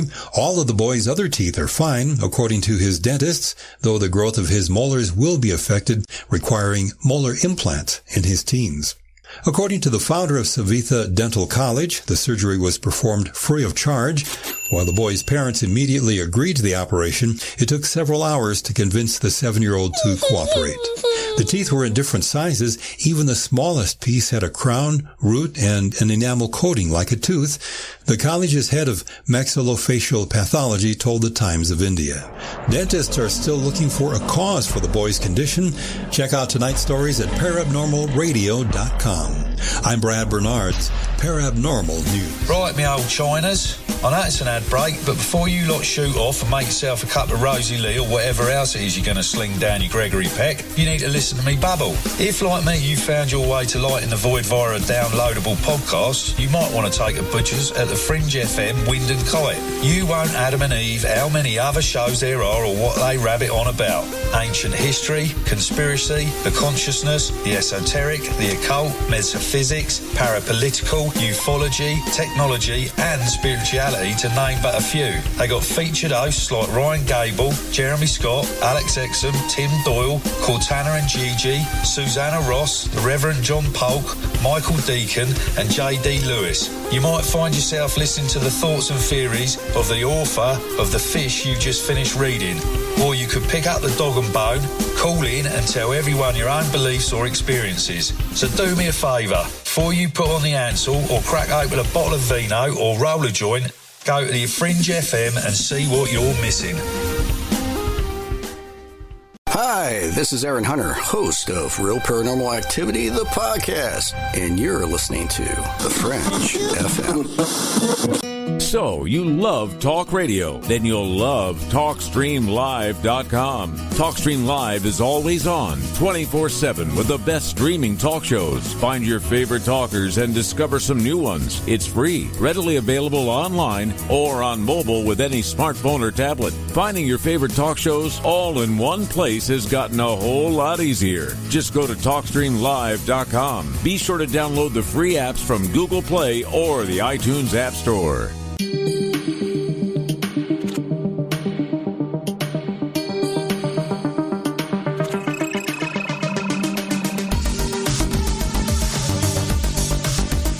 If you do want to call in, or you have a suggestion to what we are talking about, or you want to ask David Mathisen, our guest tonight on Lighting the Void, any questions you can, 1-800-588-0335. You can also join the chat room or text into the show. David, real quick, I want to, before we get back into our discussion, I want to kind of plug the what you got coming up. You're going to Contact in the Cabin with Grimerica, and it seems like they're doing like 2 or 3, or they're just doing them faster now. And you got some other stuff coming up, so go ahead and plug that too, if you don't mind. Yeah, thanks. So there's a couple upcoming events where people who are interested in these subjects can, if you're able to, come out to either Contact at the Cabin that Joe was just talking about, or the Contact at the Cabin is in April of 2020. So you can go to contactatthecabin.com, and it has all the information. And that one's actually selling out pretty fast. So that's going to be April 16th through 19th in 2020. And it's going to be located in the Bryce Canyon and Zion Canyon, right in between those two national parks, in the desert of Utah, the high desert of Utah. So it's fantastic geological formations there. If you've ever been to Bryce Canyon and Zion Canyon, the whole geology of that area is, I think, tied in with ancient cataclysms. Same things that carved the same mechanisms that created the Grand Canyon. Actually, my first book was about the hydroplate theory of Dr. Walt Brown, who also graduated from West Point in, I think, 1959. Dr. Walt Brown talks about the cataclysm of a worldwide flood and how that explains the geology of the world a lot better than kind of the uniformitarian, the Grand Canyon was carved by the Colorado River over, a long period of time. It cuts right through the Kaibab uplift. It just doesn't make any sense for the river to go through there. That whole geology is very complex and very amazing, and we're going to be right in the middle of it. And it's going to be with the guys from Grimerica, Darren and Graham. And they're the ones who started the Contact at the Cabin idea. It's kind of like the opposite of a conference. In a conference, you go hear a lot of speakers with hundreds of other people.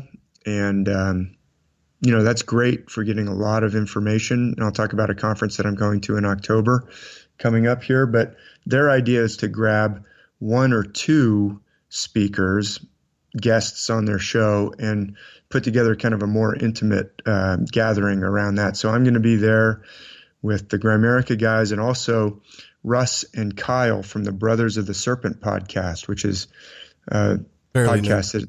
That's a fairly new show, isn't it? But I really like it. Yeah, really interesting. They've got a good vibe going, and they're going to be there. They were at the last Contact at the Cabin earlier this year with Randall Carlson, talking about geology, and they're going to be there. And also Brandon Powell. Brandon Powell is, you can listen to his interview on Grimerica. He is a trainer in the Wim Hof breathing method. The Wim Hof, the Iceman, who submerges himself in ice cold water. They're going to be teaching. He's a certified instructor trained by Wim Hof himself. I think he might be Wim Hof's first certified instructor. He's been teaching this method for a long time. So it's about breath control, and the parasympathetic and sympathetic nervous system. I mean, all this has to do with, these are things Yeah, it has to do with stripping away. The mind is a great tool, as we were talking about, but it kind of has a tendency to want to take over the house, so to speak. Like my dog thinks he owns the house. The mind thinks, hey, you're me. We're not actually our mind. We have a whole, when our mind goes to sleep at night, sometimes we get messages and we wake up in the morning and we know something that we didn't know when we went to bed. Well, that couldn't have come from our conscious mind because the conscious mind was unconscious while we were sleeping. And yet I've had this experience where I was working on a difficult, knotty question, knotty, like a knot. I was trying to untie a knot. I was trying to figure out some myth and I couldn't figure it out. I went to bed and the next morning I kind of woke up and a few minutes later I kind of realized, wait, I know the answer. Where'd it come from? Well, it came from somewhere other than my conscious mind. So things like meditation, these certain types of breath work, which I think are actually very ancient. The Sanskrit word for your life energy is prana, which relates to breath. Same thing in the Chinese word qi relates to your vital life energy, but it's also your breath. In Cantonese, it's hei, but you may have heard of qi. Well, learning to use your breath, it's pretty exciting. So we're going to be doing that by day and stars by night. We'll be seeing the stars over Bryce Canyon, which is one of the best places in the world to see the stars. Certainly in North America, it's a desert. So hopefully there's not a lot of moisture in the air. And that'll be, so you can sign up for that. The slots are actually going fast for that. There's like 2 left, actually, I think. Isn't that what you said? If that. Well, they said it's 85% full. Last I talked to Darren. So there's maybe a max of 10 to 12 more slots left, I think. And we got to get something to going like that here eventually or something. Like I want to do that, that, or just go, or I need to talk to them about that. Because I tend to copy off them quite a bit because I like what they do. Well, yeah, they've got the formula down. Well, they're working out how to do this contact at the cabin, and they had a really successful event with Randall Carlson, and also the Snake Brothers. Russ and Kyle were there, and then so that's coming up. If you're able to go to that in April of 2020, actually most of the individual rooms I think have already been booked. So what's left are like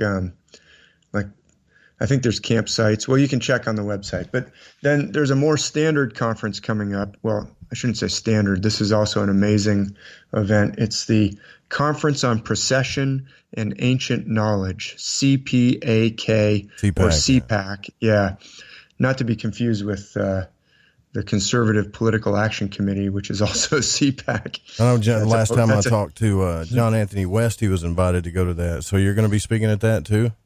Yeah, that's right. So I was at the one in 2016 with John Anthony West. So that was fantastic. The late, great John Anthony West is, a real hero of analysis of the ancient world and what's going on. I mean, his book, Serpent in the Sky, was extremely influential on my thinking and also a lot of other people. And so the CPAC, this is the 11th one, but they typically have them every 2 years.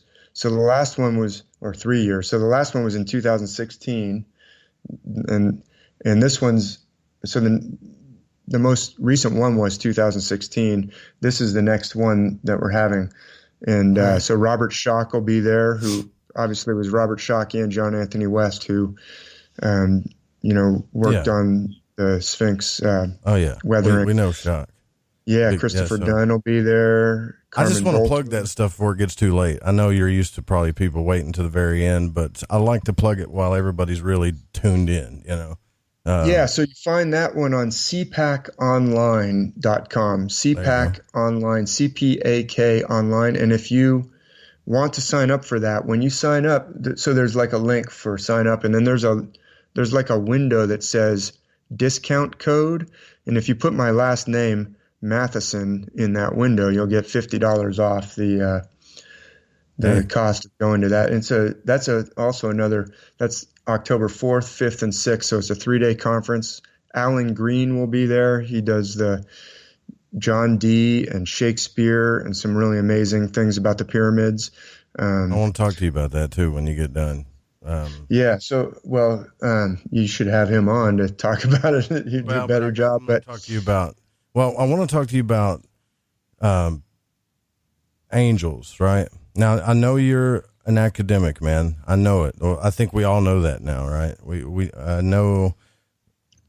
all know how passionate you are about digging deep into this mythology and stuff, and I am super inspired by it. I wish I've got to catch up on your reading, on your books, in all honesty.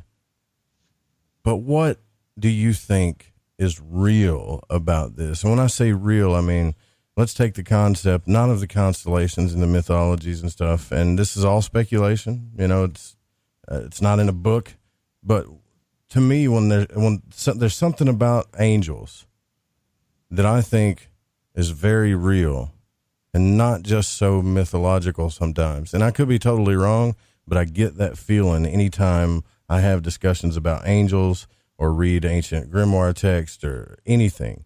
And everybody goes, well, they're the watchers and the aliens. And Bill Donahue says, well, no, actually an angel is different for the word angle, and it's just photons going to the brain to help your consciousness. I've heard every single imaginable definition of angels.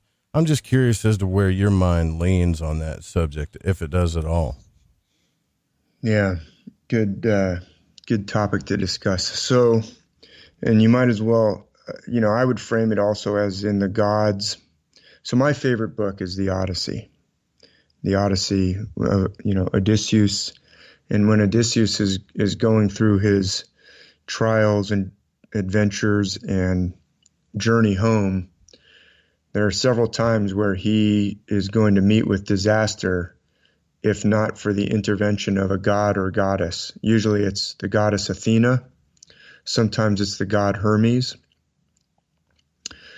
And so the question is, what is that? Is that an external being?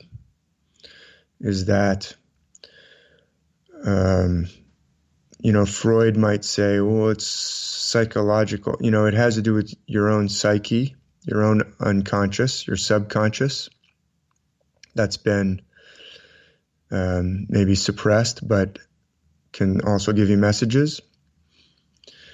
And, so right off the top, I'll say flat out, I don't know positively. Sure. What I do know, what I can demonstrate is that these myths are related to the stars. But I'm going to answer your question. Don't worry. I can show you literally hundreds and hundreds of examples that the myths are related to the stars. That is what I can. Basically, I would say I can prove it. Some people might say, well, let's not say prove. The evidence is compelling, if not conclusive. I would say it's conclusive, but anyway. Sure. Now what? Now what does it mean? Well, from there, now we're doing interpretation. Now we've got the evidence, we've got the clues. Now we have to try and piece it together into a narrative. What is it talking about? I would argue that our subconscious, for starters, I don't think anyone denies the existence of a subconscious, right? Like I said, I can go to bed over, wrestling with some issue. Next morning I can wake up and have the answer. Doesn't always happen, but it sometimes happens. I can also, when I was in the Army, I read this book called the Kung Fu Exercise Book. It was written in the 70s, and it said, Western medicine takes care of, it tries to address problems. Eastern medicine tries to keep you healthy. And one of the signs of being healthy is you should be able to go to sleep at night and think about what time you want to wake up in the next morning. And you should be able to wake up at that time. And I started doing those exercises that it shows in the book. They're kind of like yoga exercises. They're actually called the silk weaving, these ancient art exercises from China. And lo and behold, I was out in this training exercise, and I had to get up the next morning at like 5:13 or some, and I had like an Iron Man wristwatch, and I set the alarm on my wristwatch to wake me up at 5:13. Well, I woke up at 5:12 and looked at my watch, and I said, well, that's funny. I guess it worked. You know, when you're doing these kinds of exercises, and now I have that experience actually more often where I have to wake up at a certain time and I wake up like 1 minute before my alarm goes off. It's really interesting because what is keeping track through the night? It's not my conscious mind. It's some other part of me. So there's more parts of you than your mind. You are not just your mind. You've got more. You've got your gut. Your gut tells you things. I would argue that we know things. Our gut knows things before our conscious mind knows it. Like if you're, you know, I don't know, I'll use an example that I heard someone else give. It may not be the most pleasant example, but let's say you're in a relationship with your girlfriend or your wife or your, you know, loved one, or if you're a woman, you know, your husband, and they're cheating on you. Guess what? Your gut probably knows it before your conscious mind knows it, right? We all say, well, yep, I would agree with that. Yeah. Your conscious mind is like trying to deny what your gut already knows. It's trying to talk you out of it. Yeah. Say, no, you're just paranoid, or perhaps you're just insecure. Perhaps you got psychological issues, but meanwhile, your gut's like, I know something's up. There's no doubt about it. Yeah.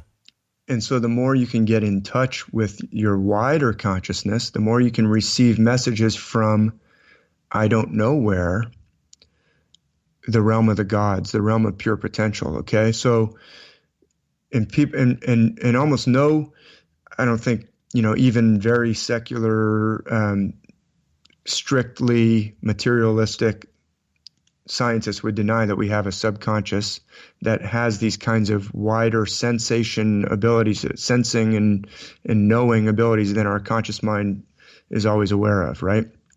But our gut or our subconscious can even pick up things that I would say are very hard to explain with science. Like another kind of unpleasant example, I don't necessarily love this example, but it's an example that I think a lot of people have heard about these kinds of things happening, is where someone wakes up in the middle of the night. Like this happened during the Vietnam War, where a mother would wake up at 2 a.m. or something with this horrible feeling about their son that's off in Vietnam. And then they would be told, you know, maybe a day later, well, I'm sorry to tell you that, you know, something terrible happened. And it was at that moment. And how did that happen? And this has happened, like I've talked to people who that kind of thing has happened to them or someone in their family. And this has been, I don't want to say documented, but I think it's a pretty widespread phenomenon where people will get a premonition about someone else, or you even just have a phenomenon where you're thinking about someone and then they call you and they live in West Virginia and you live in California or something. You're like, well, that is so weird. I was just thinking about you and then you called. How'd that happen? So somehow our subconscious, not only is it tapped into stuff that our conscious mind isn't aware of, like our gut feeling, but somehow that subconscious is tied into a wider awareness as well. I would say it's tied into the subconsciouses of other people, and somehow it's tied into what I would call the realm of the gods. So if you want to call it the subconscious because you're uncomfortable saying angels or message from the gods, I don't care, because I think that that's how the gods talk through or work through people, or the angels. The myths show that the gods and goddesses work out their will through people. Like Odysseus has to do it himself. Athena will inspire him, but she doesn't go kill the monster for him. She'll say, hey, stop panicking. And then he'll stop panicking and figure out what he needs to do. But he still has to do it. So I think that that's what the realm of, you know, the invisible realm, the powers that are there, whether you want to call them angels or spirits or gods, are real. And by the way, I think I should just throw in at this point, when I'm talking about the myths are based on the stars, the Bible is based on the stars, by no means am I implying that the Bible is not true. Some people say, well, if you say that Moses didn't literally live as a person, then you're saying the Bible isn't true.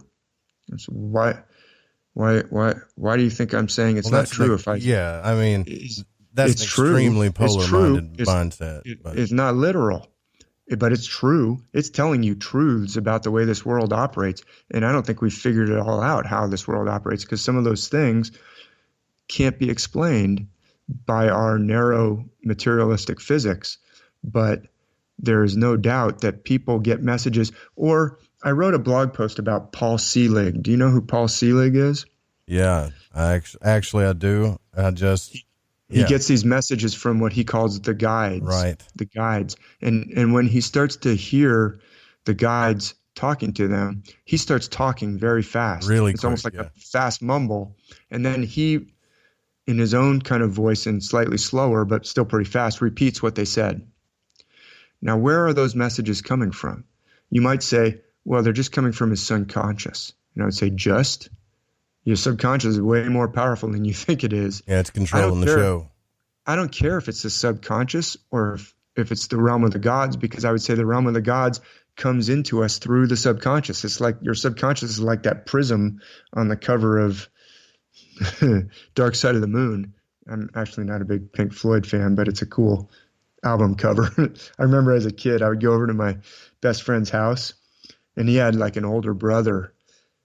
And so and this was in the 70s, they had albums like all the way around the floor, like covering every inch of the wall, stacked up against the wall. And like Dark Side of the Moon must have been represented. These are vinyl albums, must have been represented like 4 times. Like within this one room, they had like 4 copies of Dark Side of the Moon.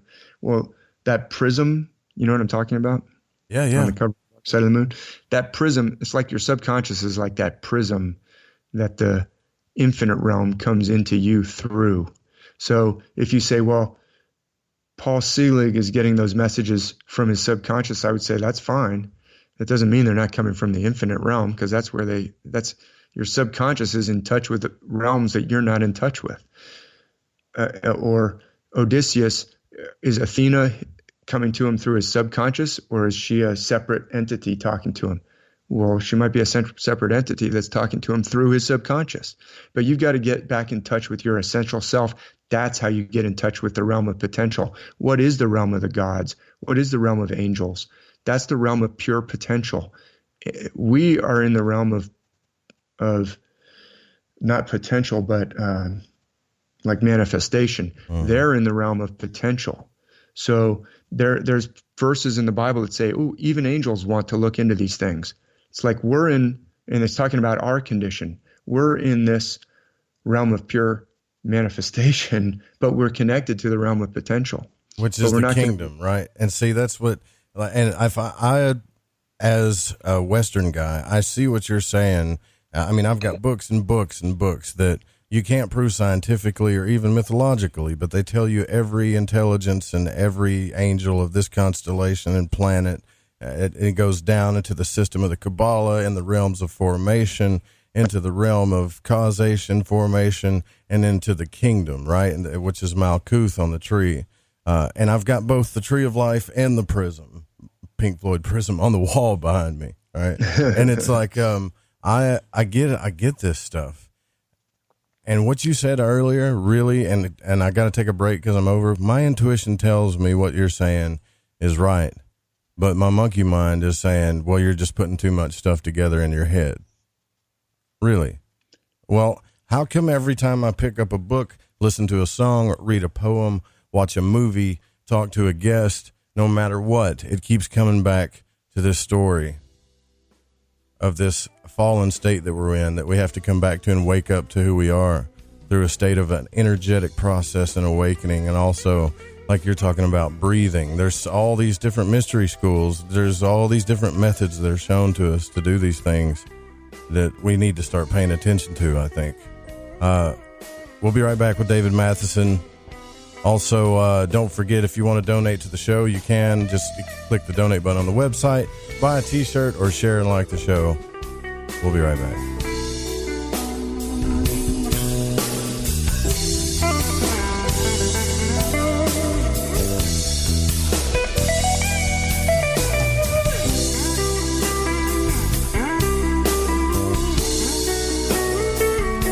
Hi, this is Sammy. Join us in the Deep South as we're lighting the void with Joe Roop on the Fringe FM. that qualified patients can access medical cannabis in all 50 states? CannaSense is a medical cannabis collective that helps patients in all 50 states gain access to cannabis medication. CannaSense does this with a streamlined process and strict compliance with the Compassionate Use Act of 1996, the Affordable Care Act, and the U.S. Constitution. It is important for each patient to understand the legalities involved, the cost, and the benefits of cannabis medication. Through truth, legalization, and education, the medical benefits of cannabis will supplant recreational perceptions, and the real vision for change will be realized. Let the people and their personal doctors take control of their medical cannabis decisions before the greed of big business takes over. The tipping point for change is today, and CannaSense is ready to lead the charge and enable legal access for all qualified patients to medical cannabis through its proven system. For more information, go to thefringe.fm/care or click the banner on the website today.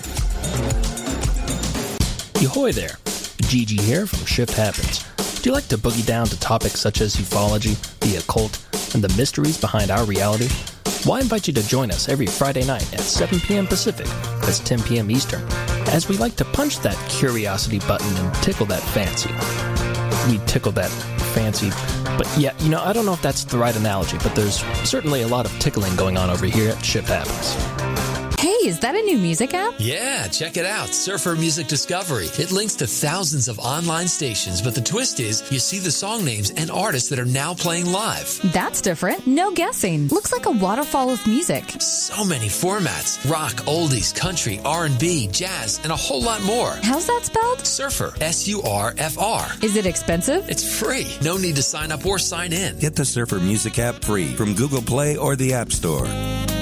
AncientLifeOil.com. For your CBD needs, just remember, AncientLifeOil.com. What does it do for the body, you ask? I can't say to the people in the suits that run the industry. Big Pharma's all over CBD because of its well, you know what I mean. Research the benefits of CBD on Google and come back to AncientLifeOil.com and purchase your CBD today.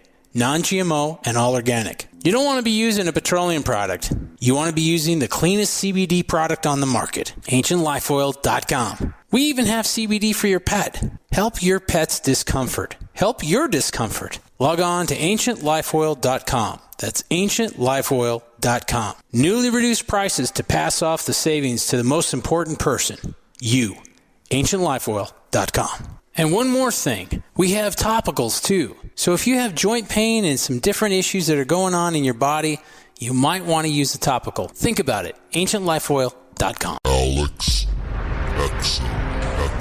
This is Alex Exum of the Exum Experience in Live Talk, where we discuss current events, society, and culture. My shows are based in actuality, actual existence, contrasted with what was intended, expected, or believed. You can listen to me live Tuesdays, Wednesdays, and Thursdays at 7 p.m. only on KTLK, The Fringe FM.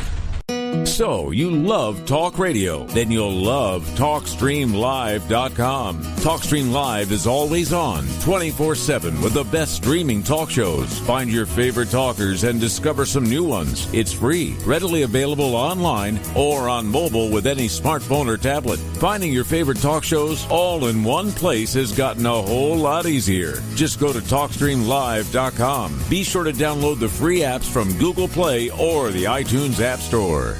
The Fringe FM isn't just a radio station. We also provide services for all your audio production needs. If you are interested in live radio or pre-recorded podcasts, we're here to help. We even do audio enhancements and voiceovers if needed. If you want to do a podcast or live radio show and even want the option to syndicate on terrestrial radio, from simple audio file enhancement to live production and call screening, we have you covered.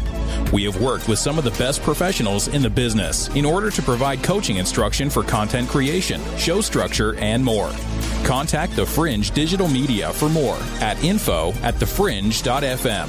That's info@thefringe.fm. Or call 501-777-5631 for a consultation.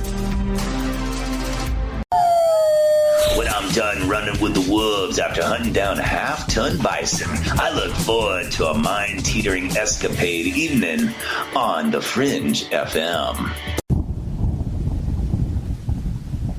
You're listening to the Fringe FM, and I'm Michael Deacon reminding you can find my show right here on the Fringe FM every Sunday night at 9 p.m. Pacific Standard Time, 12 p.m. Eastern Time, or by going to michaeldeacon.com. The choice is yours.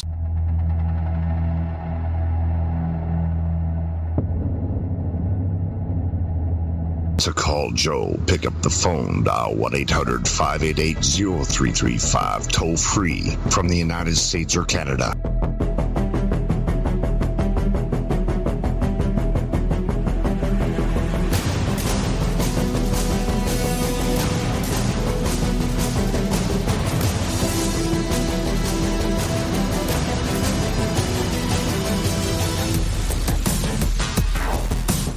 David Mathisen is our guest tonight. As we go deeper and deeper into the late night, the conversation gets deeper and deeper here on Lighting the Void. Coming to you 5 nights a week, 9 p.m. Pacific to midnight, right here on the Fringe FM. Don't forget about all of the news shows that are here as well. You've got Real Talk with J.D. Lewis. We've got new podcasts coming. The Caravan of Lore is also coming. We've got another one. Oh, my, do you guys miss Sean Forker and the crew? They're going to be back on the Fringe FM as well. So plenty of radio shows, plenty of podcasts, and keep giving me that feedback. Any feedback that you give me that lands in that talk back email, I do not discuss with anybody. I take everything that you say to me very personally about the station, and I consider that the growth of it and the success of it is all due to your feedback and your support. So thank you very much. And tonight, David Mathisen I'm starting to miss you already, dude. We got 45 minutes left in the show. I know I'm going to have to let you go, and then I'm going to have to listen to you on all these other shows again until I talk to you again, man. I want to, I wish you would do a podcast. It seems like everybody that comes on the show, I'm like, man, will you please do a podcast? I beg people to do it, but I'm selfish, you know. But if writing is your thing, then do your thing. I just want you to keep doing it, no matter what it is. And speaking of that, you know, you brought up a good point, like, the authentic self, finding our true self. We can pick apart every little dynamic of the myths and every mystery school, every type of system, you know, whether it's transcendental meditation, pranayama, yoga, all the different types of yoga, ceremonial magic. All of these systems seem to have some type of process where you're working out.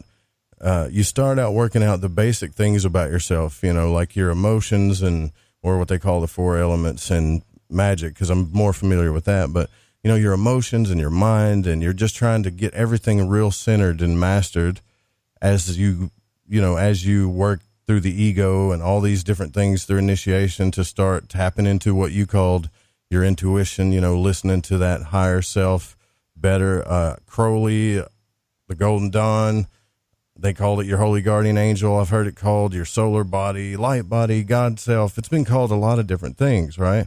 But the running myth of this is, or the running parallels that I see is, we're fallen and forgotten. We're here to wake up and listen to that.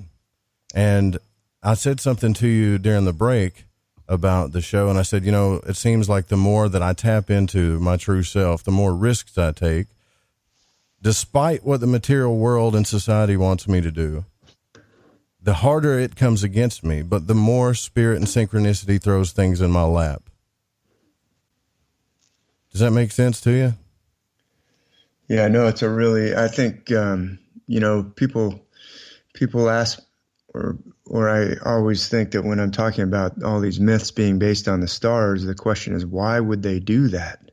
Well, I think they are doing that it's like a language. They're speaking coded, metaphorical, esoteric language to convey powerful messages that we need.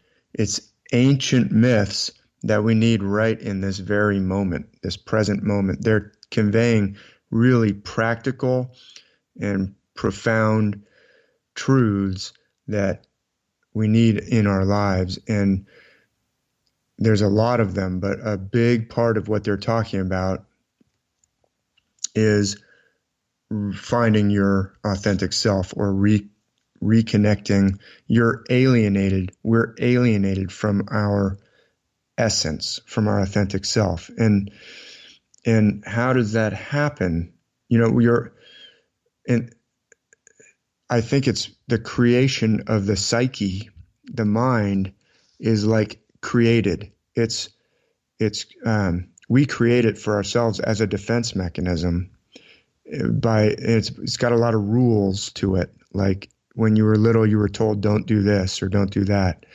But it's like a defense mechanism. Also, if you went through, if your parents were yelling at each other or something, it's not that Dr. Gabor Mate talks about this. It's not that they didn't love you, but there are ways that you can pick up messages when you're an infant.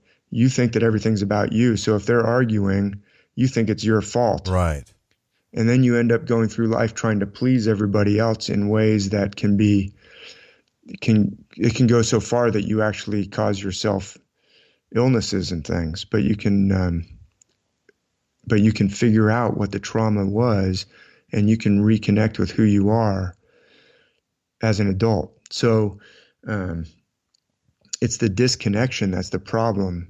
You can't go back and change something that happened or didn't happen in childhood, but it's the disconnection the disconnection is the part that you can fix, and that's the part that's causing you problems right now. Well, the myths illustrate this over and over, like I said, with this pattern of twins, or with the pattern of the god or goddess who has to be searched for. The goddess Persephone is lost for a period of time, and they have to search for her. The god Osiris is murdered by his jealous brother, and they have to search for him. Isis goes all over the world searching for him, and she eventually recovers him. And he's restored by Isis and by Horus. Actually, that pattern, right now we've got The Lion King is making its reappearance in theaters. The 1994, I think, was the original Lion King. And then now they've got the new Lion King. But that pattern, actually, the book Hamlet's Mill that we were talking about. Yeah. The reason it's titled Hamlet's Mill, it was written by these two professors, Giorgio de Santillana, or Santillana, I think it's probably Santillana, and Herta von Deckend. They wrote it in 1969. They were both professors. They both passed away. I mean, they were had already been professors for decades. So they were older professors at towards the end of their careers. So this was a long time ago. But they wrote this book, Hamlet's Mill. They talked about how the story of Hamlet is patterned on the same pattern as the story of Osiris. In the myth of Osiris, his jealous brother Set murders the king. The rightful king Osiris is murdered by his usurping brother Set, and then the son Horus has to figure out how to deal with it.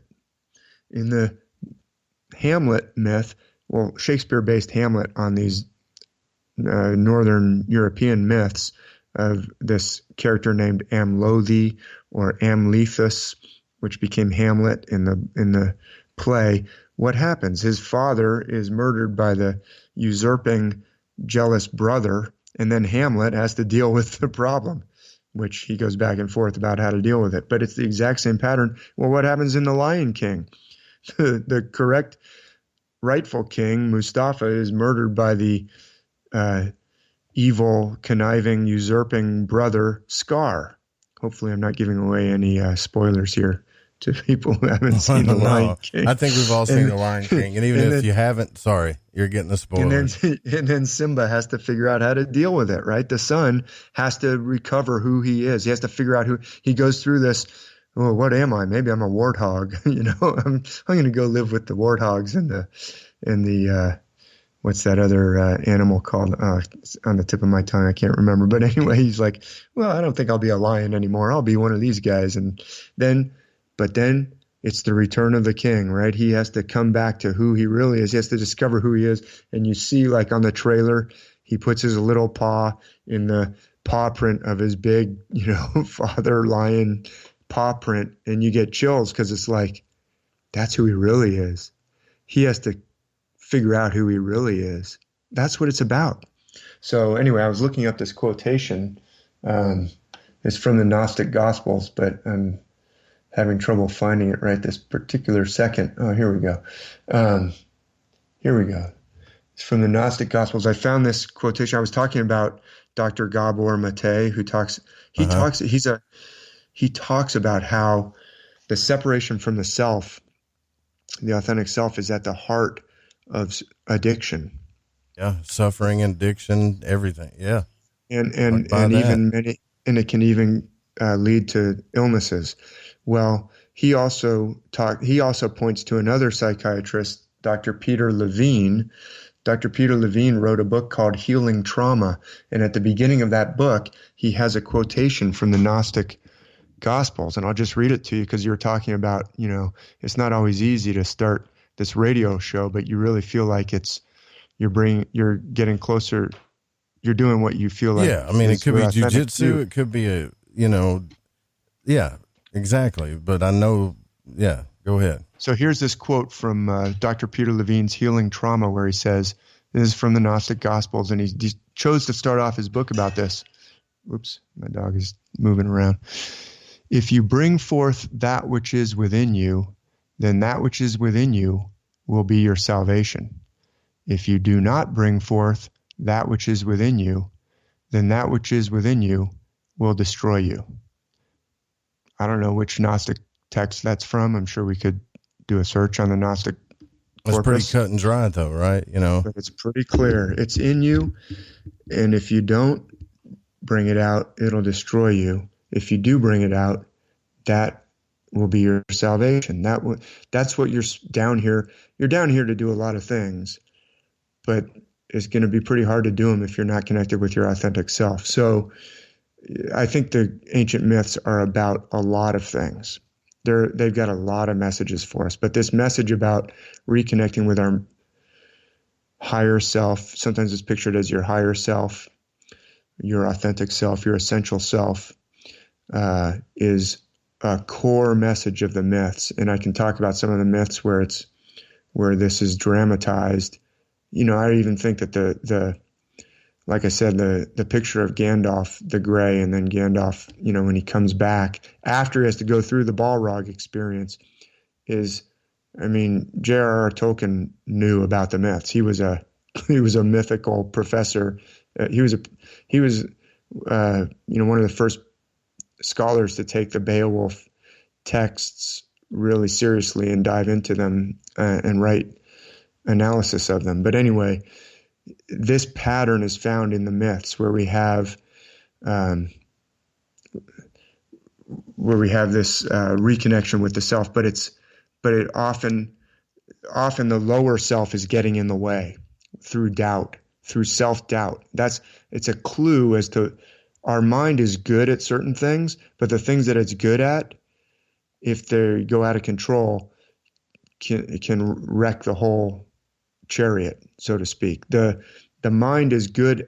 We need to have doubts, right? We need to be able to think into the future and say, that could be a problem, or remember into the past and go, well, okay, the last time I did this, I had a failure.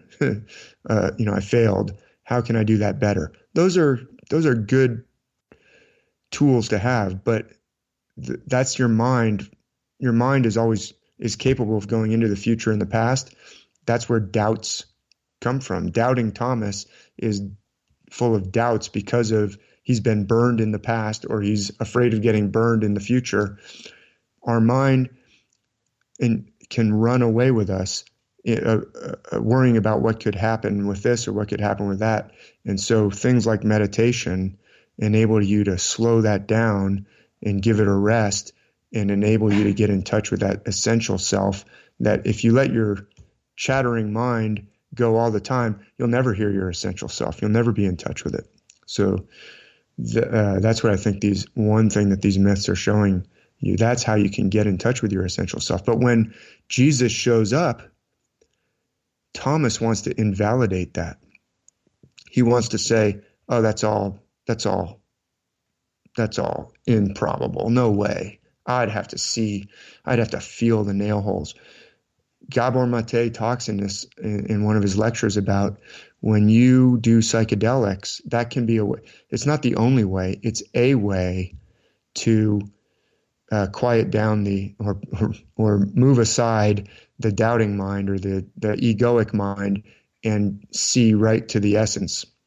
But after that experience is over, the egoic mind will want to rush right in and invalidate what happened and say, oh, yeah, let's not take that too seriously, because the egoic mind is threatened by when the essence, the authentic self shows up, because your egoic mind is in many ways a defense mechanism against your essence, against you getting in touch with your essence. And you might go, why? How could that be? Because when somehow you got burned, you were trying to show who you were trying to pursue something authentic, and the world punished you for it. And so your egoic mind said, well, let's not let that happen again. Yeah, I got you. Now, I've heard this thing about the essential self and the ego and everything.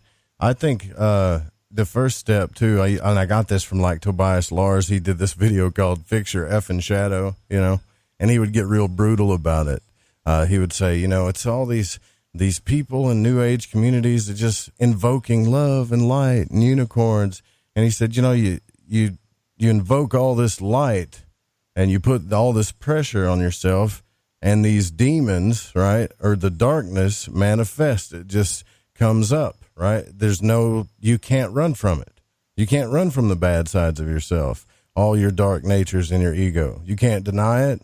There's no getting around it. You can meditate till the cows come home. It's still going to keep popping up. So you have to first address it and say, this is part of me, and acknowledge it, and then take care of it. And that's like a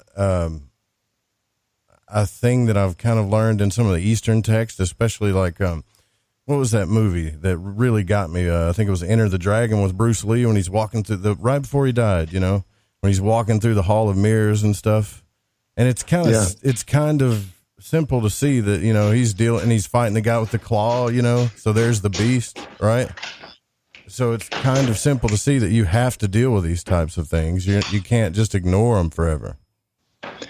Yeah, no, you're bringing up some really important points, Joe. So, so first of all, in the subconscious, it's not all rainbows and sunshine, not all rainbows and unicorns there. When you look at the gods and goddesses in the myths, they're not always benevolent and helpful. Sometimes they're antagonistic and dark. And actually, if you really look at the myths, they actually don't talk about enlightenment. They actually talk about going down into darkness. It's usually going down into darkness, which that's where you're going to find your essential self. It's inside of you. So I think meditating in the dark with your eyes closed, that's where you're going to find the Buddha in there, is in the dark. It's also in the Odyssey, Odysseus has to go down into the underworld. He goes down into the underworld, and that's a very recurring pattern in myths and sacred stories around the world. There are underworld journeys in the Norse myths. There are underworld journeys in the myths of the Americas, the sacred traditions of all the different Native American nations. And in the Maya text of the Popol Vuh, they go down into darkness. There's a great book by a scholar named Peter Kingsley, and it's called, he's written a lot of really interesting books, but a reader of my books actually alerted me to Peter Kingsley, sent me an email and said, have you checked out Peter Kingsley? And I had not. And so I'm very grateful for that tip. This was many years ago, and it's called In the Dark Places of Wisdom. Very fascinating book, and it's talking about a poem by a Greek philosopher named Parmenides, or Parmenides, as he says. And it's about this wisdom tradition of meditation and what he calls incubation, going into a dark cave that was supposed to open up into the underworld. Now these caves, I mean, there are caves all around the world that are, in ancient times they would say, well, this cave opens up into the underworld, and you can go in there and you go, well, where's the crack that goes to the underworld? Well, guess where the underworld is? You go in there, that's where you connect with the underworld, not physically. There's not a literal hole that keeps going down to the underworld. You have to go there yourself. And in this poem by Parmenides talks about going down into the darkness. And this is a pattern around the world. So it's an interesting question whether this whole New Age movement is yet another way of misleading. Not that it doesn't have truth mixed in there, right? But it's like there was a whole generation that was a very threatening generation. It was called the baby boom generation that was wanting to move things in a certain direction. And that generation experienced a lot of trauma. That generation had unleashed on it. Well, there was the Vietnam War, which was horribly, terrible for the people of Vietnam. Millions of people, hundreds of thousands of, soldiers, young men, and mostly young men, some young women were killed in the U.S. And that had repercussions across not just the people who died, but all the brothers, sisters, children, mothers, fathers. It was a trauma. The whole baby boom, it was moving in a direction that was that I think was very threatening to the powers that be, and all of their leaders were killed. Robert Kennedy, Martin Luther King. Yeah, you see that this is something else I want to talk to you about, man. Earlier you said that the Bible's not literally true, okay? Well, you didn't say that. You said it's more, I would argue that it's truer than what we think is true, right? It's true. It's not I don't want to put literal, words in your mouth, so I'm sorry about that. That's right. But I would kind of take a different look at that. I take more of a hermetic approach to where I think that there are some fundamental things that happen in the universe and truths that we are just now starting to learn that used to be called like occult science, possibly philosophy, things like that, that in the universe, they look like planets, but down here, and this is just one example, down here, they manifest and that same fundamental principle or software, let's say behind that's running those planets down here runs, I don't know, maybe possibly the systems of our human body or the psychic, the makeup of our psyche. And sometimes I see the same stories, like the book of Ecclesiastes says, same story, different thing. Son, same story, different, same, different characters, same story, right? So the martyrs end up getting martyred, and when they become their true and authentic self and push others to do that for the human spirit, they get martyred. Same story, same thing over and over again. It's Groundhog Day, till ad nauseum, until we transmute this thing, right? So I think that it's possible, and I know it's highly unlikely, but I think that it's possible that these powers in the universe are so powerful enough that a story could have actually happened and also be a fundamental truth of the universe telling its story through metaphoric narratives that end up physically here.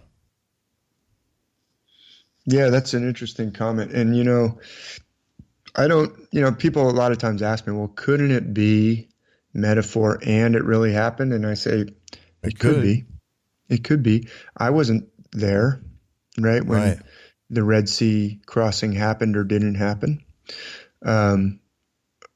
What I can show you is that story has all these elements which match up very closely with this particular part of the sky, and that this particular part of the sky relates to these deep themes.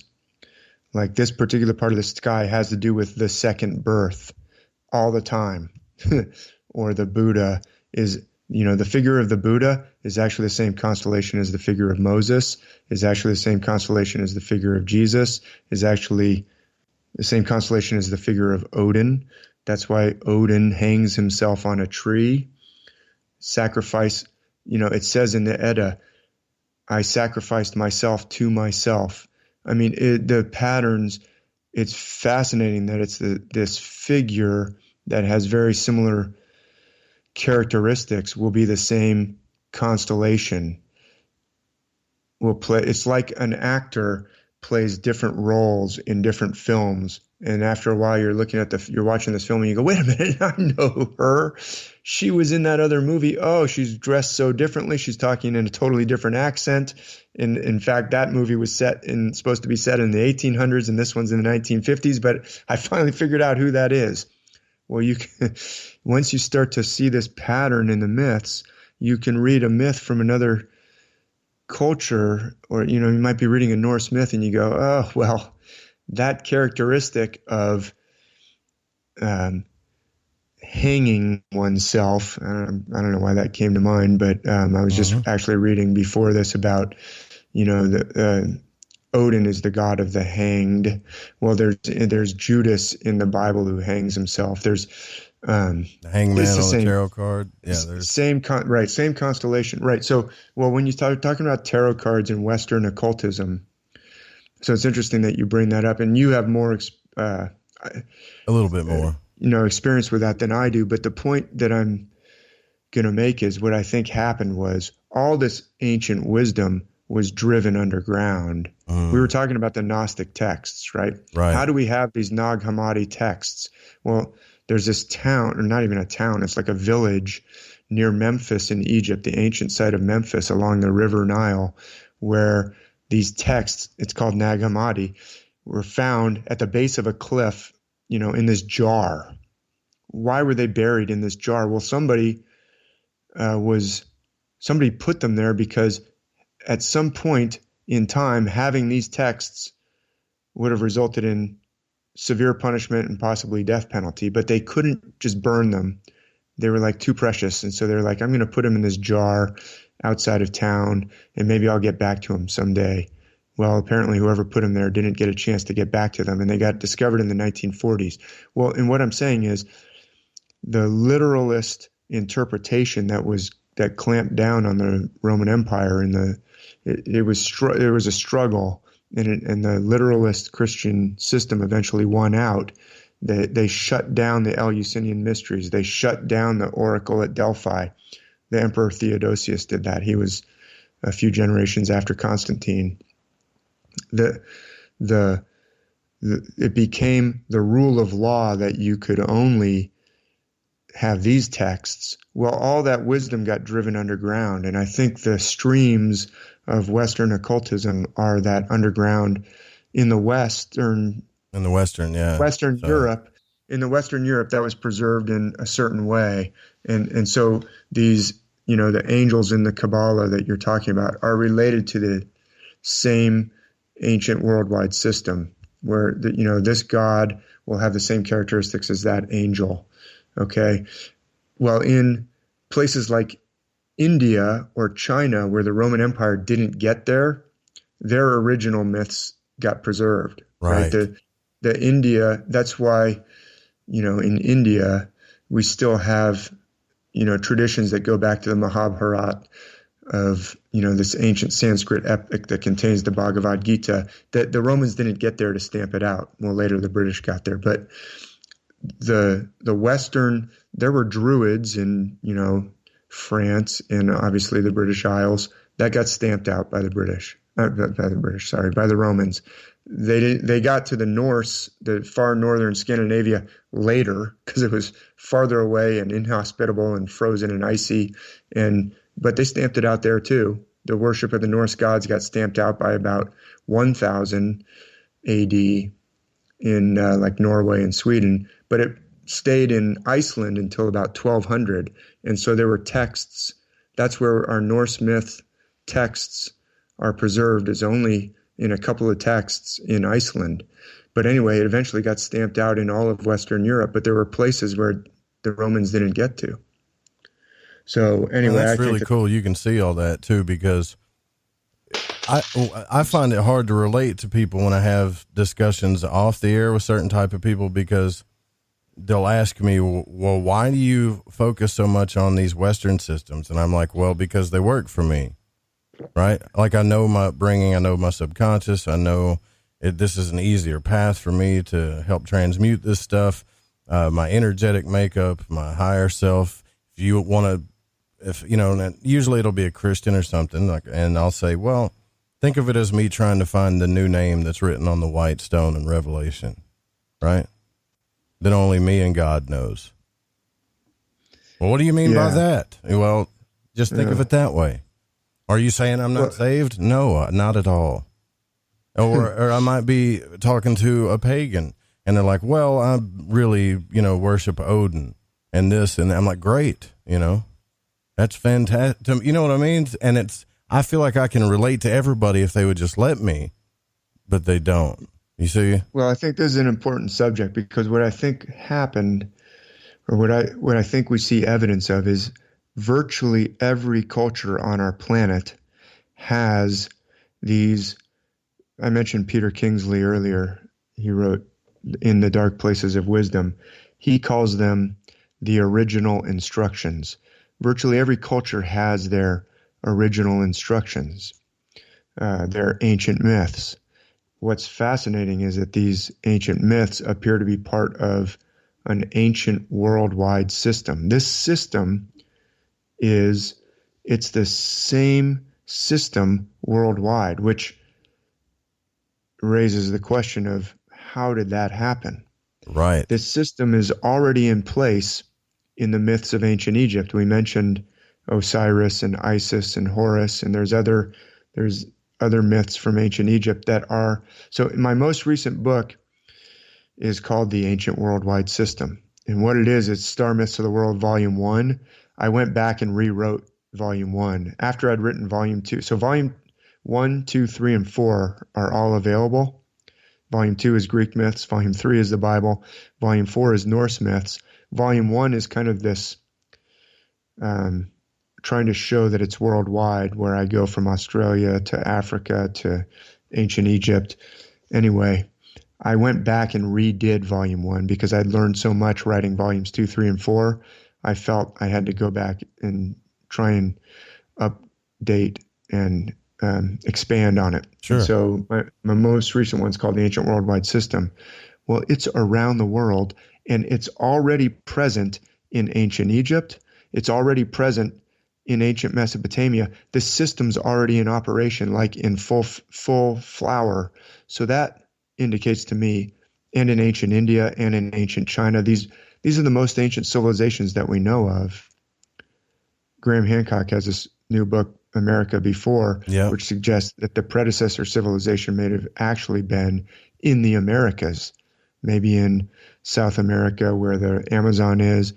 I mean, there are ancient ruins and ancient civilizations in the Americas, the Maya texts, these huge blocks like at Sacsayhuaman or Göbekli Tepe too for everybody.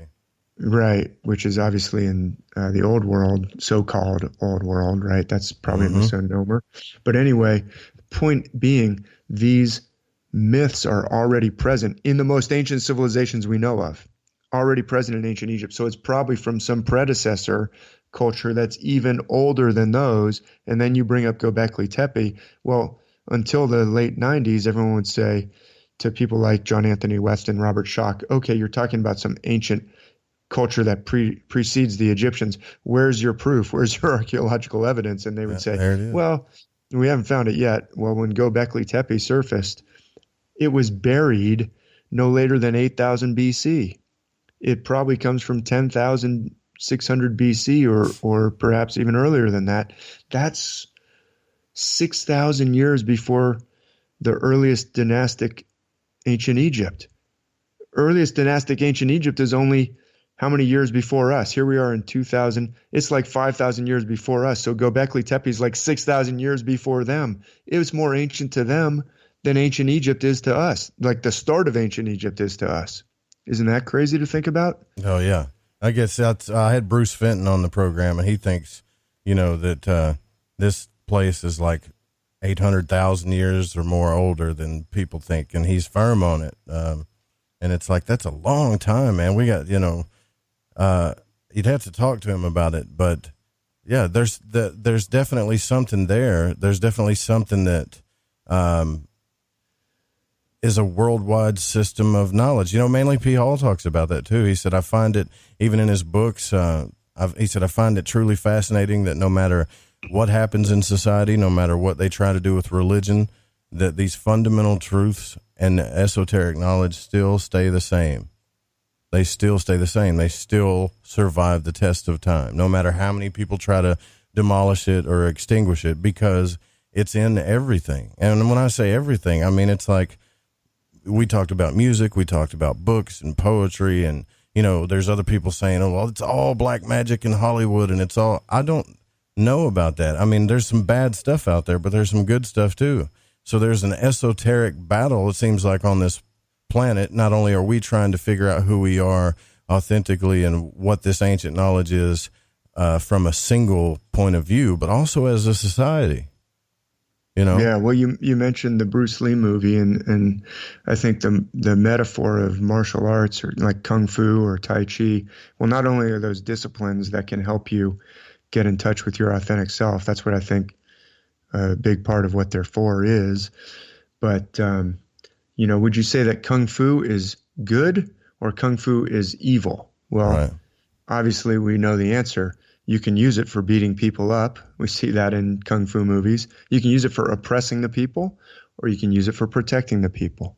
So I think this system, so what I was going to say about the original instructions, sometimes I tend to wander off the point that I was driving towards, but anyway, every culture in the world, around the world, was given these original instructions, these ancient instructions to help them. I don't think they're for beating people down. I think they're for lifting people up. Right. But, and so you can use any one of them, whichever one really speaks to you. And it probably would be best if everyone, if you were still in touch with your original instructions that were passed down in your culture. Unfortunately, that's been splintered, right? That, if you're in a culture that was passing them down, probably some colonialist Europeans came in and obliterated your culture and said, you got to start going get all kinds of stuff.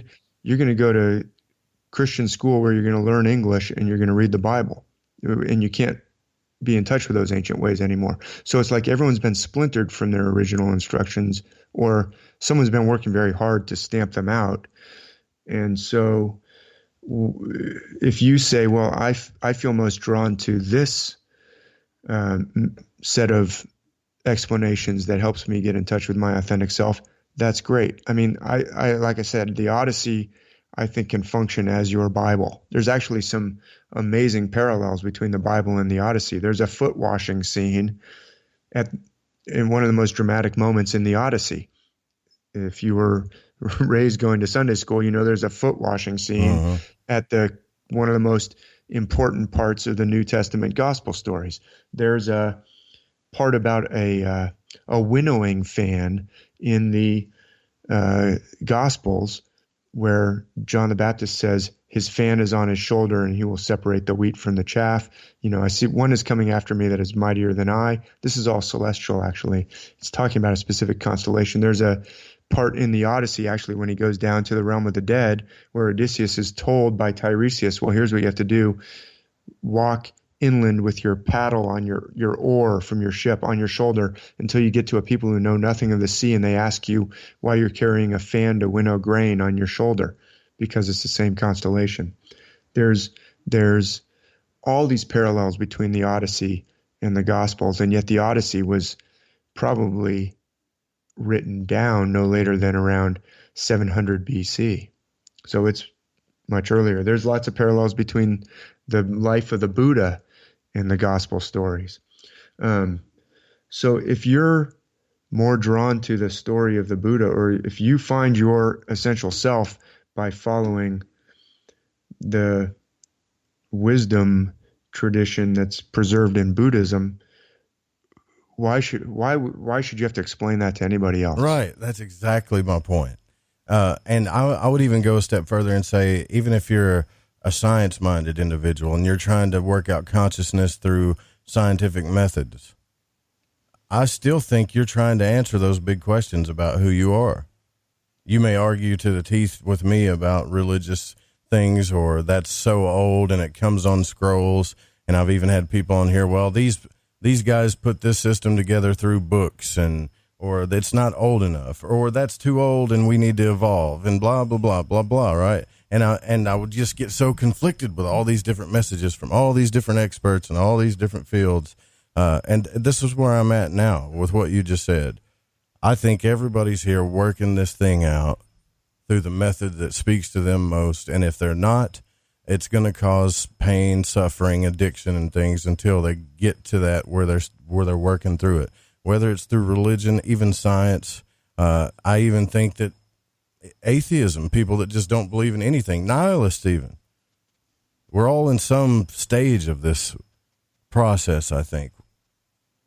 Yeah, and I'm not arguing that anyone needs to use the path of consulting the ancient myths in order to get in touch with them, their own authentic self. I think you can do that in a lot of ways. The myths speak to the truth to all that, though, right? It's like they're a resource. I don't know why you wouldn't want to use them, but you don't have to.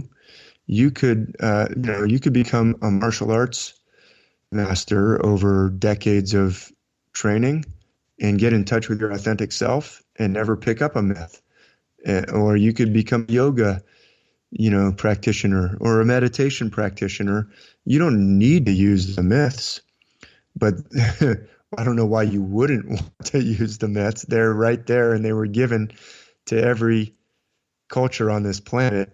But the problem is we've been told that they're talking in a different language than what they're really talking in. They're talking in this esoteric language, this celestial language. And when you try to when you try and force them into being literal, I think what actually happens is often their message gets actually inverted. It gets actually turned upside down. I can show some, I know we're running out of time. I can show some examples.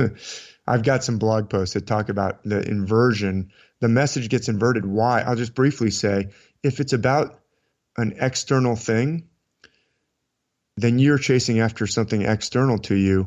It's actually, if you realize it's actually about you, the answer is it's an internal. These are things about you. They're not about an external. If you say, oh, well, in order to follow the Norse myths, then I must have to be,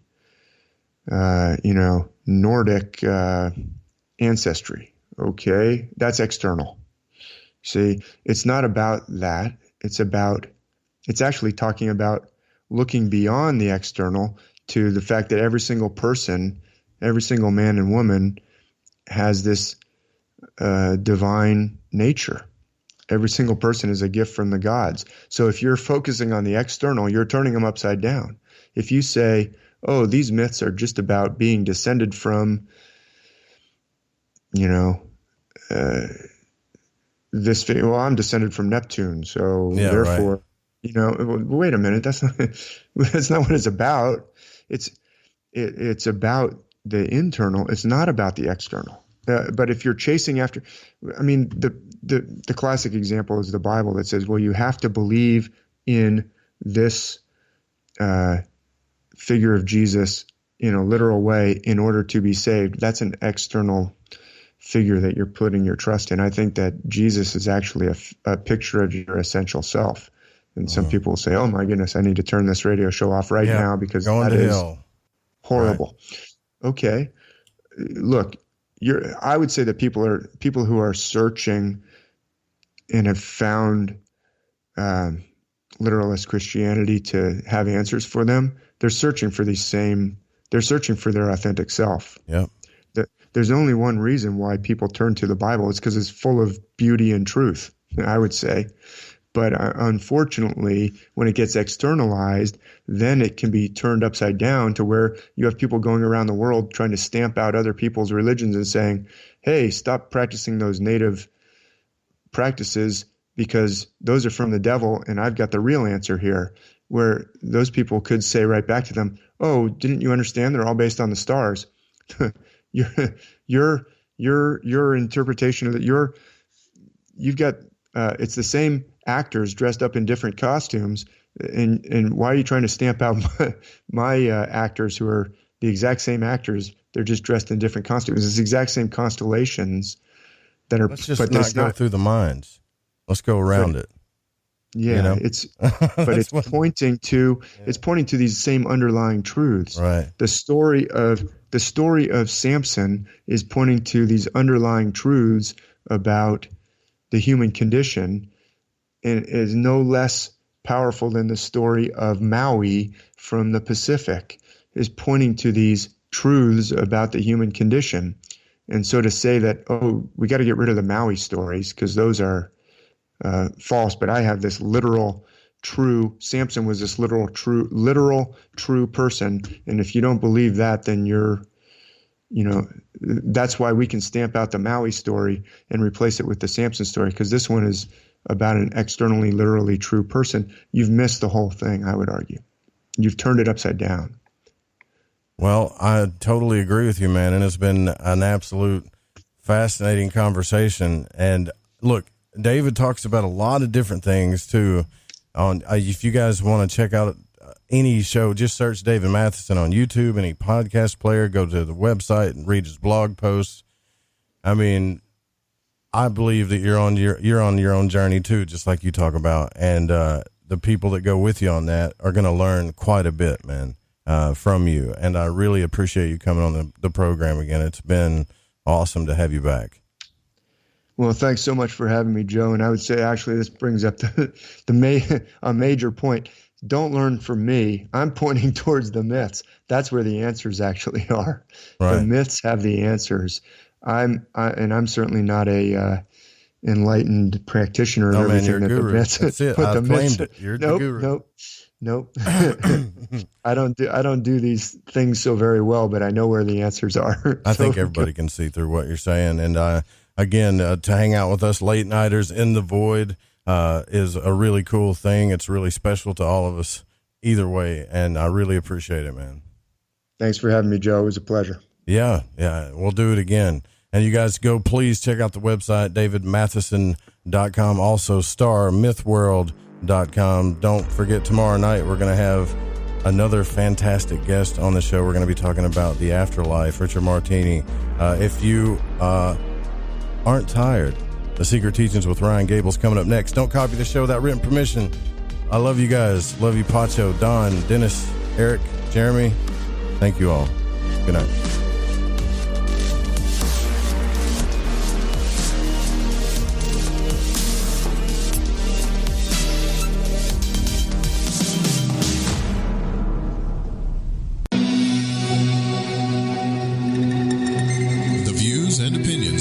On this program do not necessarily reflect those of the Fringe FM, KTLK Digital Broadcasting, its sponsors, affiliates, or staff. Listener discretion is advised.